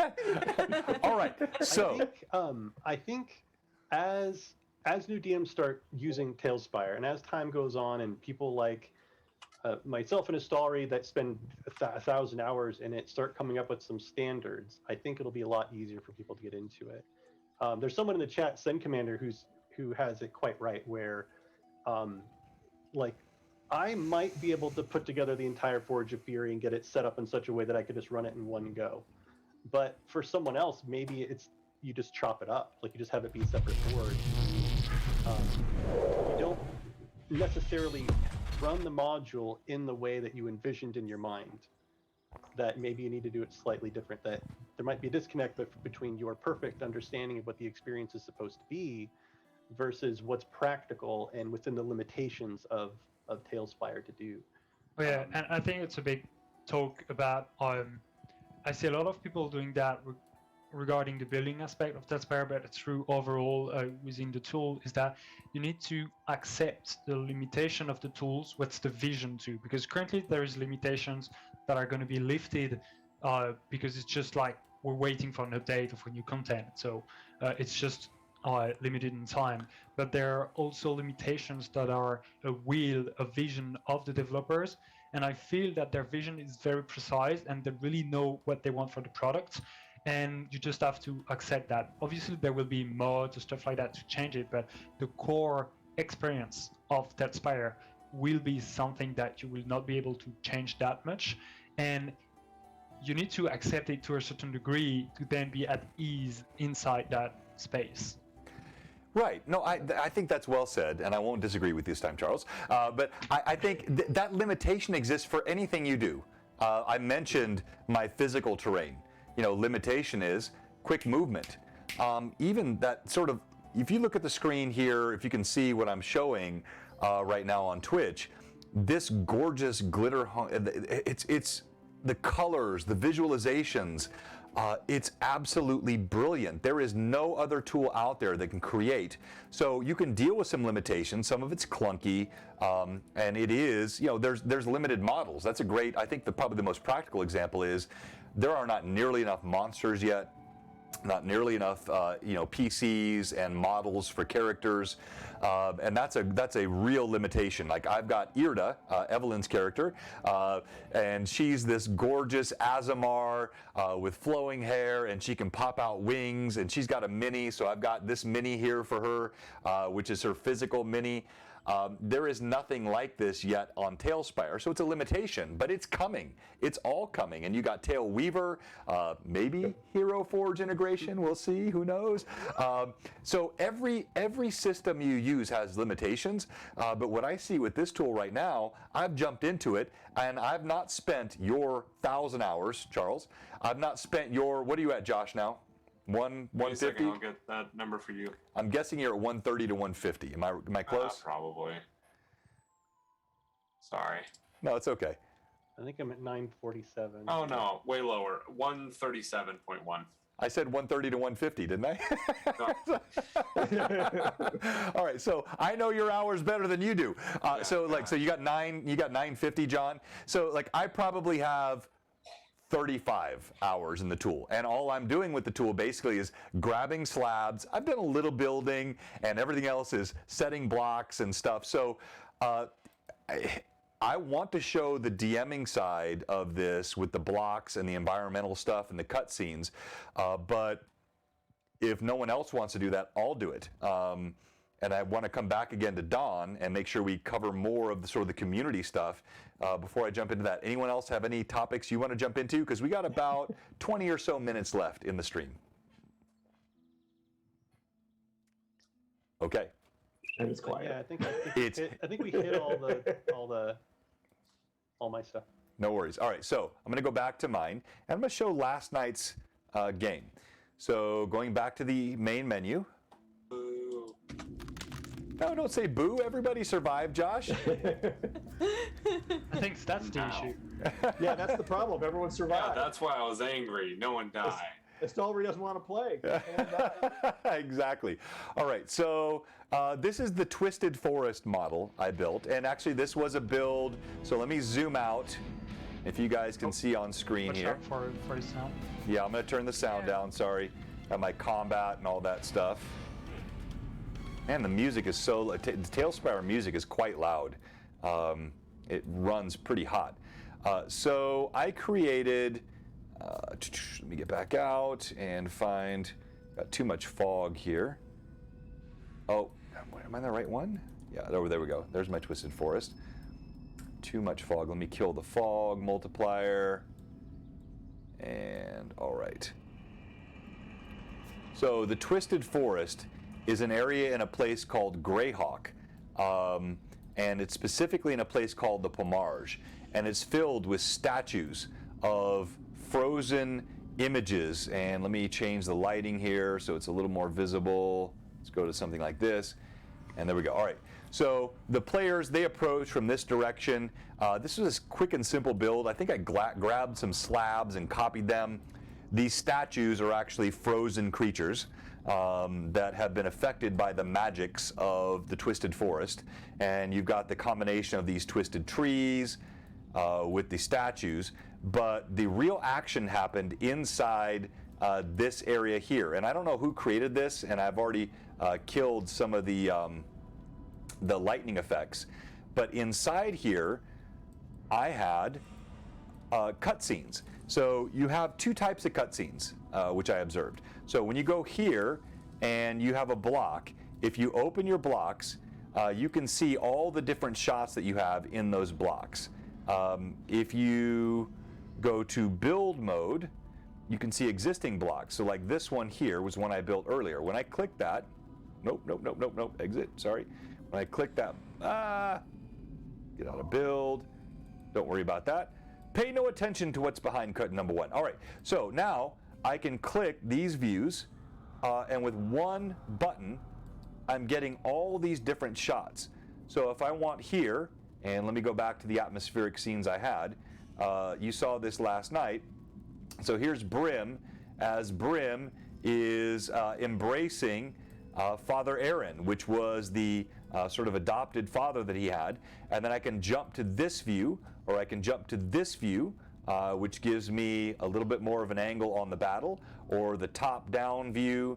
I've got all of these options at one touch. Now, what I think it was Charles, I think you showed me how to do this, if I remember right. Now, you have another option here. You don't have to go into this mode. You can be here. So when you're in the build mode, whatever you grab to a shot, it's persistent. It stays when you leave the board. But you have to open that submenu. What I like is this. If you just drop from exploration scene here to cutscene here, that locks the players into a view. Then you can grab a shot wherever you are, and you don't have to go into that build mode. So I've got that shot. Now let's say I want this shot here. I'm going to grab this shot, and now it's literally a one-click, that easy to move between these different views as a DM to get exactly the angle you want. So you don't want the roof clipping, you don't want occlusion from other views. Okay, I want the slaves here, okay? So I want to see the party here as they're talking to all of the chained up slaves. I grab that shot. Now I've got 1, 2, 3, that quick and easy, and you can move around inside of those, and it grabs the players, and then I can lock the player's view with clicking that button. Now they're seeing exactly what I want them to see. So if I click the light and I highlight on a mini, they are seeing exactly what I want them to see without fog of war, without hide volumes. I can kind of control their view. And I think that's a really cool feature of the tool that I was able to use last night, even as I was learning about it. So I'll shut up there and let the rest of the panel respond. What's nice about it is that hopefully in the future, if people add them to a board, when you do board import, they will be included. So on top of hide volumes, so when I did my initial pass on the mountain door, I had a cinema block for the entrance, right? So whoever had the board could just click through the different angles. So I always did one of like the main door. If there's a combat, I did like a shot from above, that sort of thing. But with folks with like a Stalry who has like an eye for cinematography that's like unbelievable. Yeah, he really to does. Import a board from him where he's kind of set up these shots for you with the proper lighting and all the stuff. It's going to be really, really cool. No, that's what I'm excited about. So I've got your mountain door up here on the screen, but you're exactly right. So as the builders can create not just the components, but the ambiance and the angles and the blocks and the environmental blocks. And I think there are actually blocks you can create for summoning players to a certain spot in the board, which I've only begun to play with. I think that's going to really expand how I can go to something that you guys create. I can download it, pay for it on DM's Guild, get the PDF with all the descriptors, or be on your Patreon. And then when I get that information, I can pull it in, and I have all these not just the builds, but the accoutrement that go around the experience. Yep. And I mean, ideally, it'll be with the same ease that you got stuff for Roll20 that you would just get it for Talespire, with an added benefit that usually when you get it from Roll20, it's like a PDF you cannot manipulate. Whereas in Talespire, you pull in and you are absolutely free to change and modify the whole map. The sense of ownership is a little bit different. Yeah, I nice, think like the ease of use too. Like I've tried Roll20 to set up a campaign I was mastering as a GM, not on D&D's homebrew, but in Roll20 to me was like such a nightmare to set up and everything, and trying to automate a lot of stuff and visuals and stuff. Whereas in Talespire, if you bring a slab, you can make modification really quick. And I think that's the whole thing we've been saying throughout this session is that ease of use in Talespire for a lot of the action is everywhere. Like as a GM, as a builder, as a player, the ease of use is amazing. The one comment I'd have on that is around building, I think is easier and more robust, absolutely, in Talespire. And some of the DMing stuff, I think I don't think it's there yet. I don't think it's comparable as far as like your power as a DM and what you can do in Roll20 versus Talespire, but Talespire will get there. but it's the integrations stuff that that Roll20. I don't know if we're talking about the comparisons between the two, but as Talespire matures, the integrations I'm hoping will also be there in the same way that they are with Roll20, where I can make macros for my tokens. My friend has an ability that's really complex, so I just make a button for him, that kind of thing. But it's just one thing to note. Yeah, I think we're so early on in this. I mean, it's exciting to think about things that will come, because I really feel like they all will. It's just purely a matter of time, and we're so early on in this. But it's exciting to see, And going back to like the boards, it's great because you can bring in the board. And like I've played in a game where we burned down half a village, and the DM, as he's doing it, can destroy the village and keep the fire there, and all this. You can come back to it. And yeah, this is what we did. I mean, one of my first games I played, we burned it. We actually by accident lit a whole forest on fire and had to go dive into a cave. And so I have screenshots I took from this thing. And it was like, that's actually pretty cool. That whereas you do it on like a Roll20 or whatever, and no, you can't. You don't get that same effect. Well, no, I guess that's what I'm confused by. Is I've worked in Fantasy Grounds, I've worked in Roll20. For some reason, maybe it's just because I like it so much better. I found it much easier and quicker to build and do things in Talespire than I did in Roll20 or Fantasy Grounds. To a certain degree. I know there are things you can do in Fantasy Grounds or Roll20 that are easier, but for what I do as a DM and creating these immersive moments, I can do it so much faster in Talespire than I can in those tools, even in beta version. So am I crazy? Why do I feel like it's easier for me than... I made the mistake in Roll20 of trying to use it as a map maker. Don't do that. Don't make my mistake. Roll20 is really good if you're dropping a PDF in, you're setting up your dynamic lighting and your walls and all that stuff. Perfect. If you're actually trying to use assets from the community to build, I was building it was a superhero game, and there was a car park and a crane and a train station, this big map. Oh no, don't do that. Build that in Photoshop, make it a PDF, and then bring it in.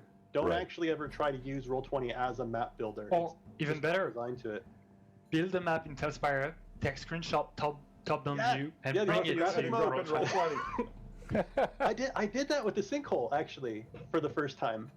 I added the map for the sinkhole. It works really well. That's what I did in my Roll20 play. I had the Mount Saint Michael, and we did a full scenario out of it on a PDF.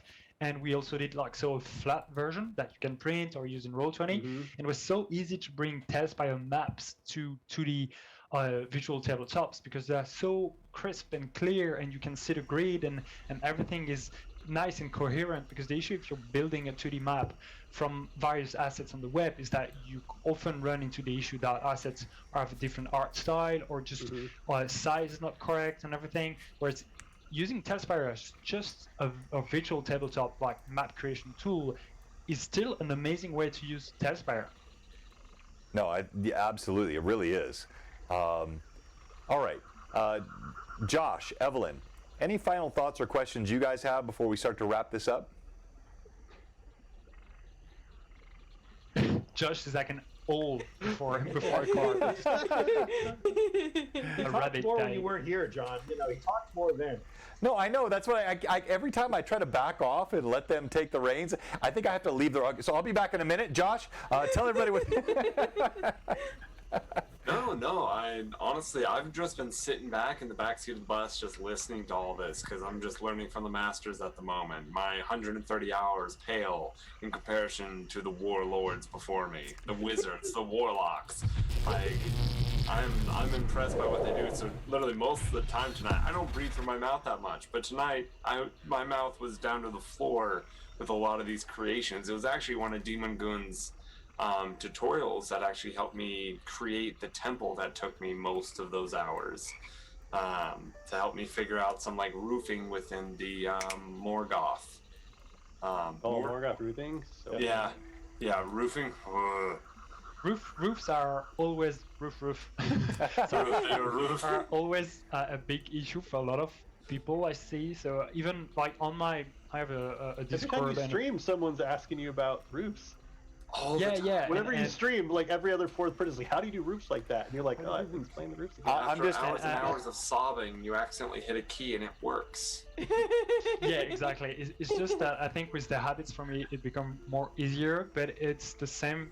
I don't know how Demon Goods does it, so it will be interesting to have his way of thinking. But to me, it's really just build a simple roof and then make it shiny. Just don't care about what you're doing. Just make a nice shape and then just add stupid stuff on top of it, and it just works in the end. And you should not like be too pent up on what you're doing. And I think a lot of people are trying to make the perfect thing right off the bat. Whereas if you just do a simple roof, you do something else, you come back to it, you add a window, you do something else, you come back to it, you change part of it, and stuff like that, it works well. But there is a lot of little tips. I think I'll need to do something like a video to explain it, because I feel a lot of people have that issue Yeah, for he sure. did it with both the regular like tavern plus rural roof, and then did one for Morgoth roof or something.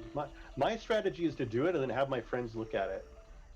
Yeah, Honestly, that's like, smart. I'd be like, hey, does this look right? Like, here's the Google image I'm working off of. What do you think? And then you just iterate with your friends. That's my strat. Gotcha. I like that. That's really good. So, does everybody have a few more minutes, or you guys have to jump here? I'm good. I'm good. Okay, good, because I'm enjoying the conversation, and we're going to raid Lord Gazumba in a moment, but I think the viewers are enjoying, and I think this is a really good conversation. So I'm showing something here called the Fiending Mire. I don't know who created this. I should know. Meyer. You guys probably... I know I check a lot of slabs and it like rings a bell. So. It's a massive board. Oh yeah. It's got a whole swamp. It's got a town. It's got little Easter eggs in places. It's one of my favorite boards I've seen. It's got gallows, like 3 gallows in it. What's the name of it? It's called the Fiending Mire. Fiending Mire. It's made by a maple, but I just maple? have to say, because I'm jealous that the castle has some issues with light integrity, but it's just because I'm jealous. It's a gorgeous build, and this is just an example of it's expansive, and you can drop down, go between the trees. Oh, look here, there's a little fireside area, and you can create these incredibly immersive environments. And DM John spent 0 minutes building this. What's so funny is, like, we're online, we're talking up Maple, and Maple, there's not even like a description. There's just like a screenshot and the slab code. Like, holy crap. That guy just dropped this. Yeah, he just exactly. Dumped it and ran out. I'm done. Yeah. I don't have anything else. I know exactly. So shout out Maple, whoever he or she is. But thank you so much. This is part of what this community offers. It's a fantastic tool which supports this open building and sharing. Hey, William Lordforth, good to see you tonight, sir. Oh, good day from Australia, Daza 2787. Gronk, thank you so much as well. Appreciate all of you being with us. We have just a few more minutes here. I want to squeeze a bit more juice from the orange with this amazing panel. So we talk through using angles, cutscenes, builds that were not intended, fog of war, hiding. Don, I feel like we had a few more sort of community topics and general D&D topics to hit. What else would you like to talk about? I think the thing I'm most excited about, and this is sort of Pump, Distillery, and Demon Gun, because, you know, they've got most of them, is what we just launched actually on Tales Tavern with the campaigns on our site. Just put it up, and so it doesn't have a whole lot on there yet. But if you go to campaigns and collections, and there's a link for Campaign Home, and we've actually got right now featuring their 4 campaigns to sort of show what I want to see happen with these, because we got slabs and we have boards, and those are great as individual items. But like if you go into Demon Gun's Curse of Strahd campaign, it's really cool because he's got on there a PDF. He's got all of the pieces you can do to run Curse of Strahd. Okay, so hang on. You're about to be interrupted by my annoying transition. 1 second. That's okay. There it goes. All right. I think I just have the one PDF for the village on it right now, just as a I was testing it out. Okay, so I have a campaign here. I've pulled it up on the screen. Could we watch so this? Go to Curse of Strahd. Yeah, I'm there. Could we watch this video? I can't watch this enough. Would that be okay? I thought about having it on loop behind me. On the green You screen, should have. Not gonna lie, Would anybody mind if I spent just a couple minutes and played this video? it's all the story. Yeah, I know. good. All right, here we go. Go for it. Who does the music of story?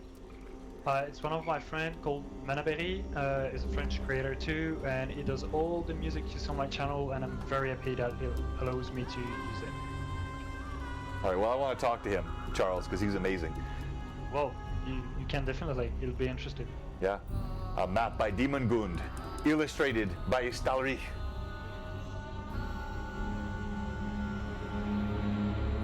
This was one of the first things I saw about Talespire that I was like, I showed it to Josh, I showed it to Vivi, or Evelyn, I'm sorry.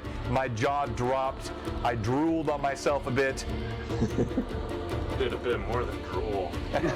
No, I'm not going there tonight, Josh. It's so good to see it in all its glory that I've run with it for a little while. I have to say it's so good to see it after the fact, because video editing is a hate process. Once I'm done editing a video, I just can't watch it again. It's just like for 2 weeks I'm like disgusted. Don't even look at it. Sounds like dungeon mastering for 4 hours. Like I don't want to see that again. I'm spent.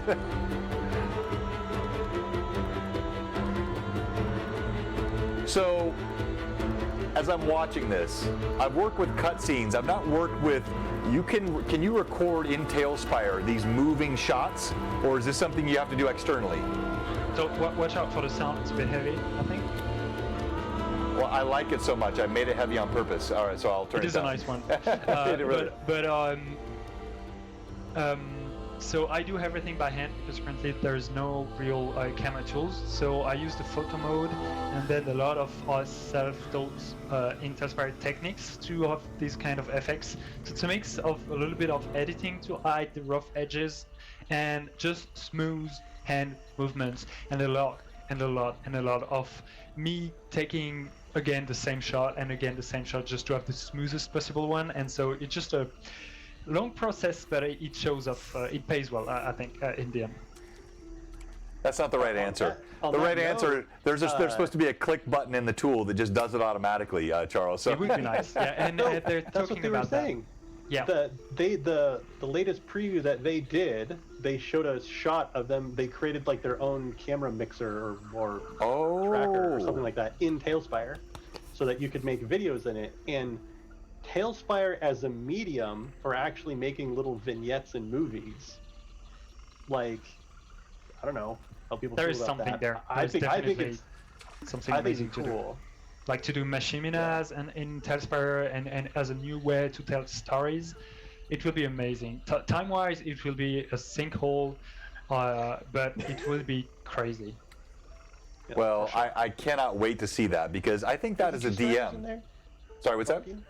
I'm just looking at the list of the patrons and stuff. Oh, yeah. All my- And by the way, STW Jester, yes, we're looking forward to seeing you this weekend as well. Kayla, absolutely hype. Gronk said if you can make something that old folks like myself can use, you have gold.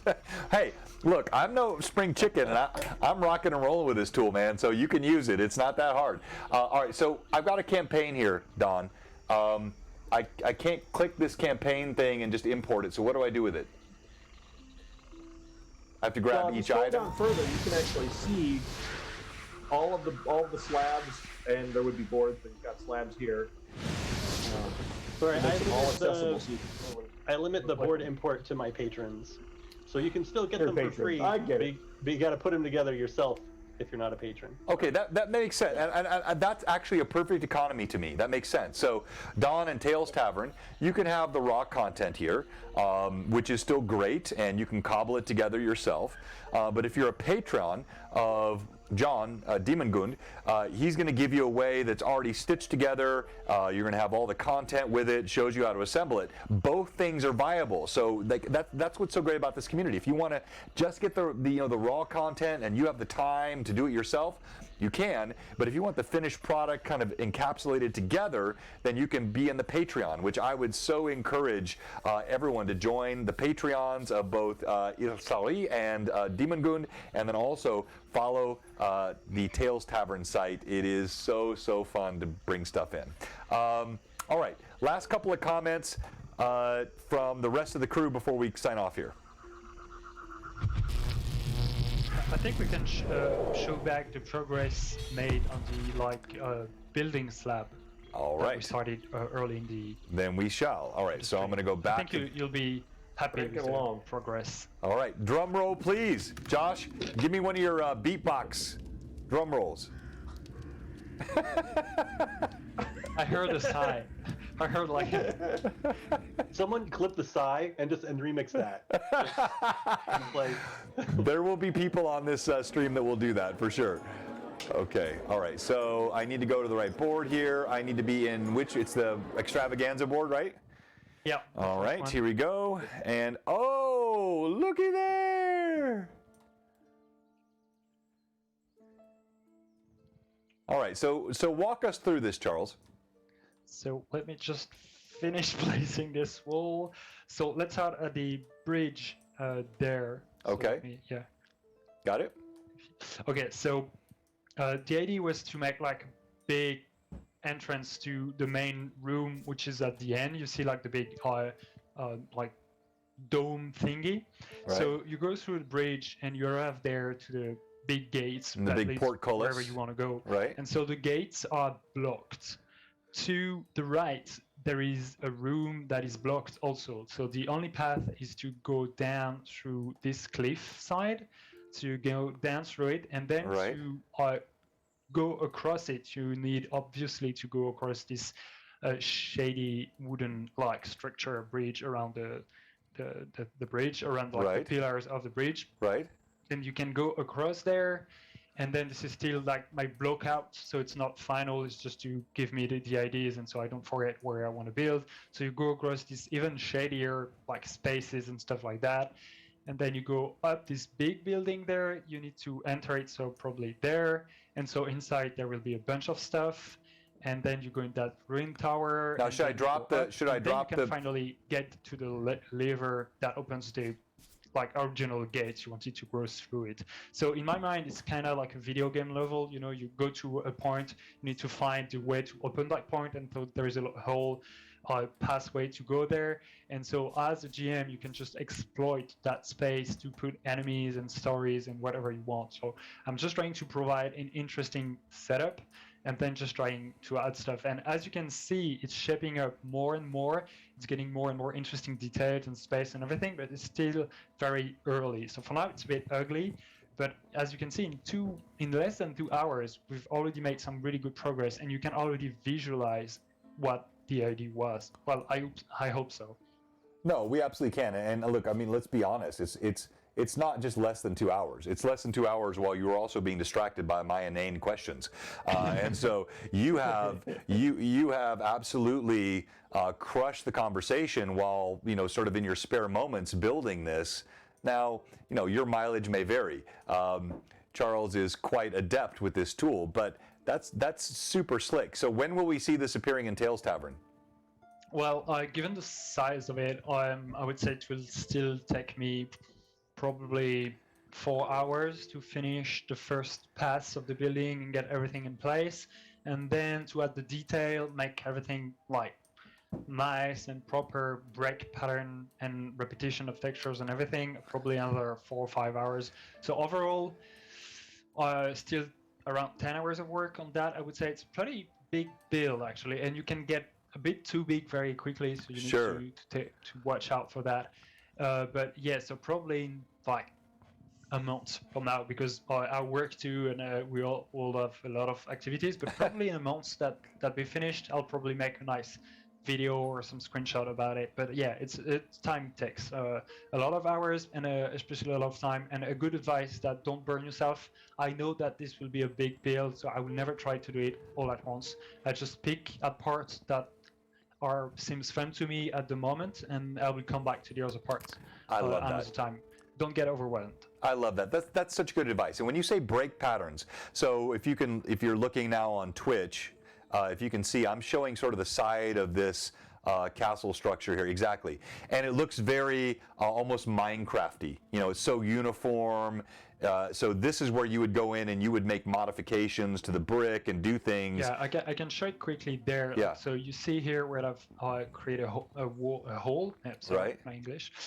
You can just start to add different type of walls and stuff like that to just add some textures to it, and really quickly you have there. Oh, look at that! something that's Yes. much more interesting. And then there is a lot of little tips. So if I go quickly, if I go there and I grab some wood, I can quickly add some like wooden supports and beams, and really quickly you add some interesting textures to your build, and there is a lot of different ways you can make it more interesting. And it is either adding details, like I would add walls, stuff like that. So this is flat, but I could also do something like this and add a little let me grab it, add a little roof. We're not on top of it, worthy. We're and not directly it's more worthy. interesting and stuff like that.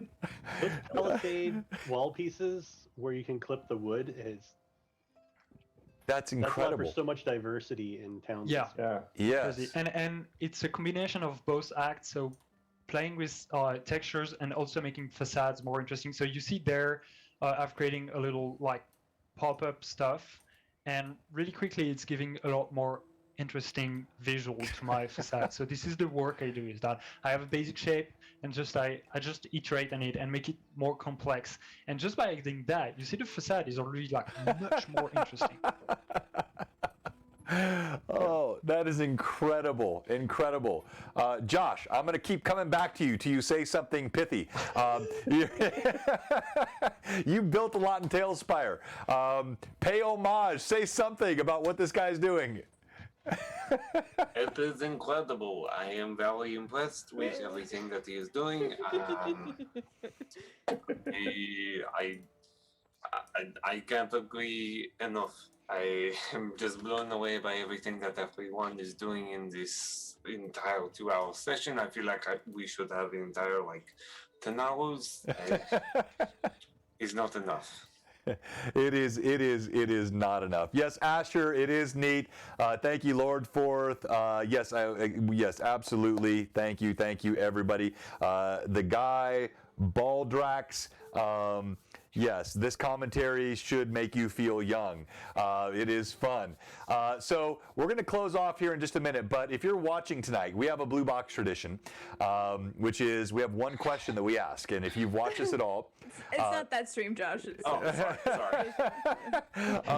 So I'm going to ask a question, and then we're all going to say, what are you doing together, all right? So if you're watching tonight and you haven't followed, or if you're a follower and you haven't subbed, or if you're a sub and your sub expired, oh, worst of all, we have one question for you tonight. What are you doing? What are you doing? All right, we gotta try that again. All right, one more time. If you're watching tonight and you haven't subbed, we got one question for you. What are you doing? All right, very good. Thank you so much. Oh, Charles, this is absolutely incredible. I have learned so much tonight from all three of you, and I think my closing message would be, you really have two camps. If you like to build, what a great tool. Build and follow these guys, and you get in there and learn how to do this stuff yourself. It's a great tool to build in. It's artistic. If I had the time, I would be doing exactly what these guys are doing. It's incredible. It's so much fun to watch, and it's really expressive. But maybe you don't have that time.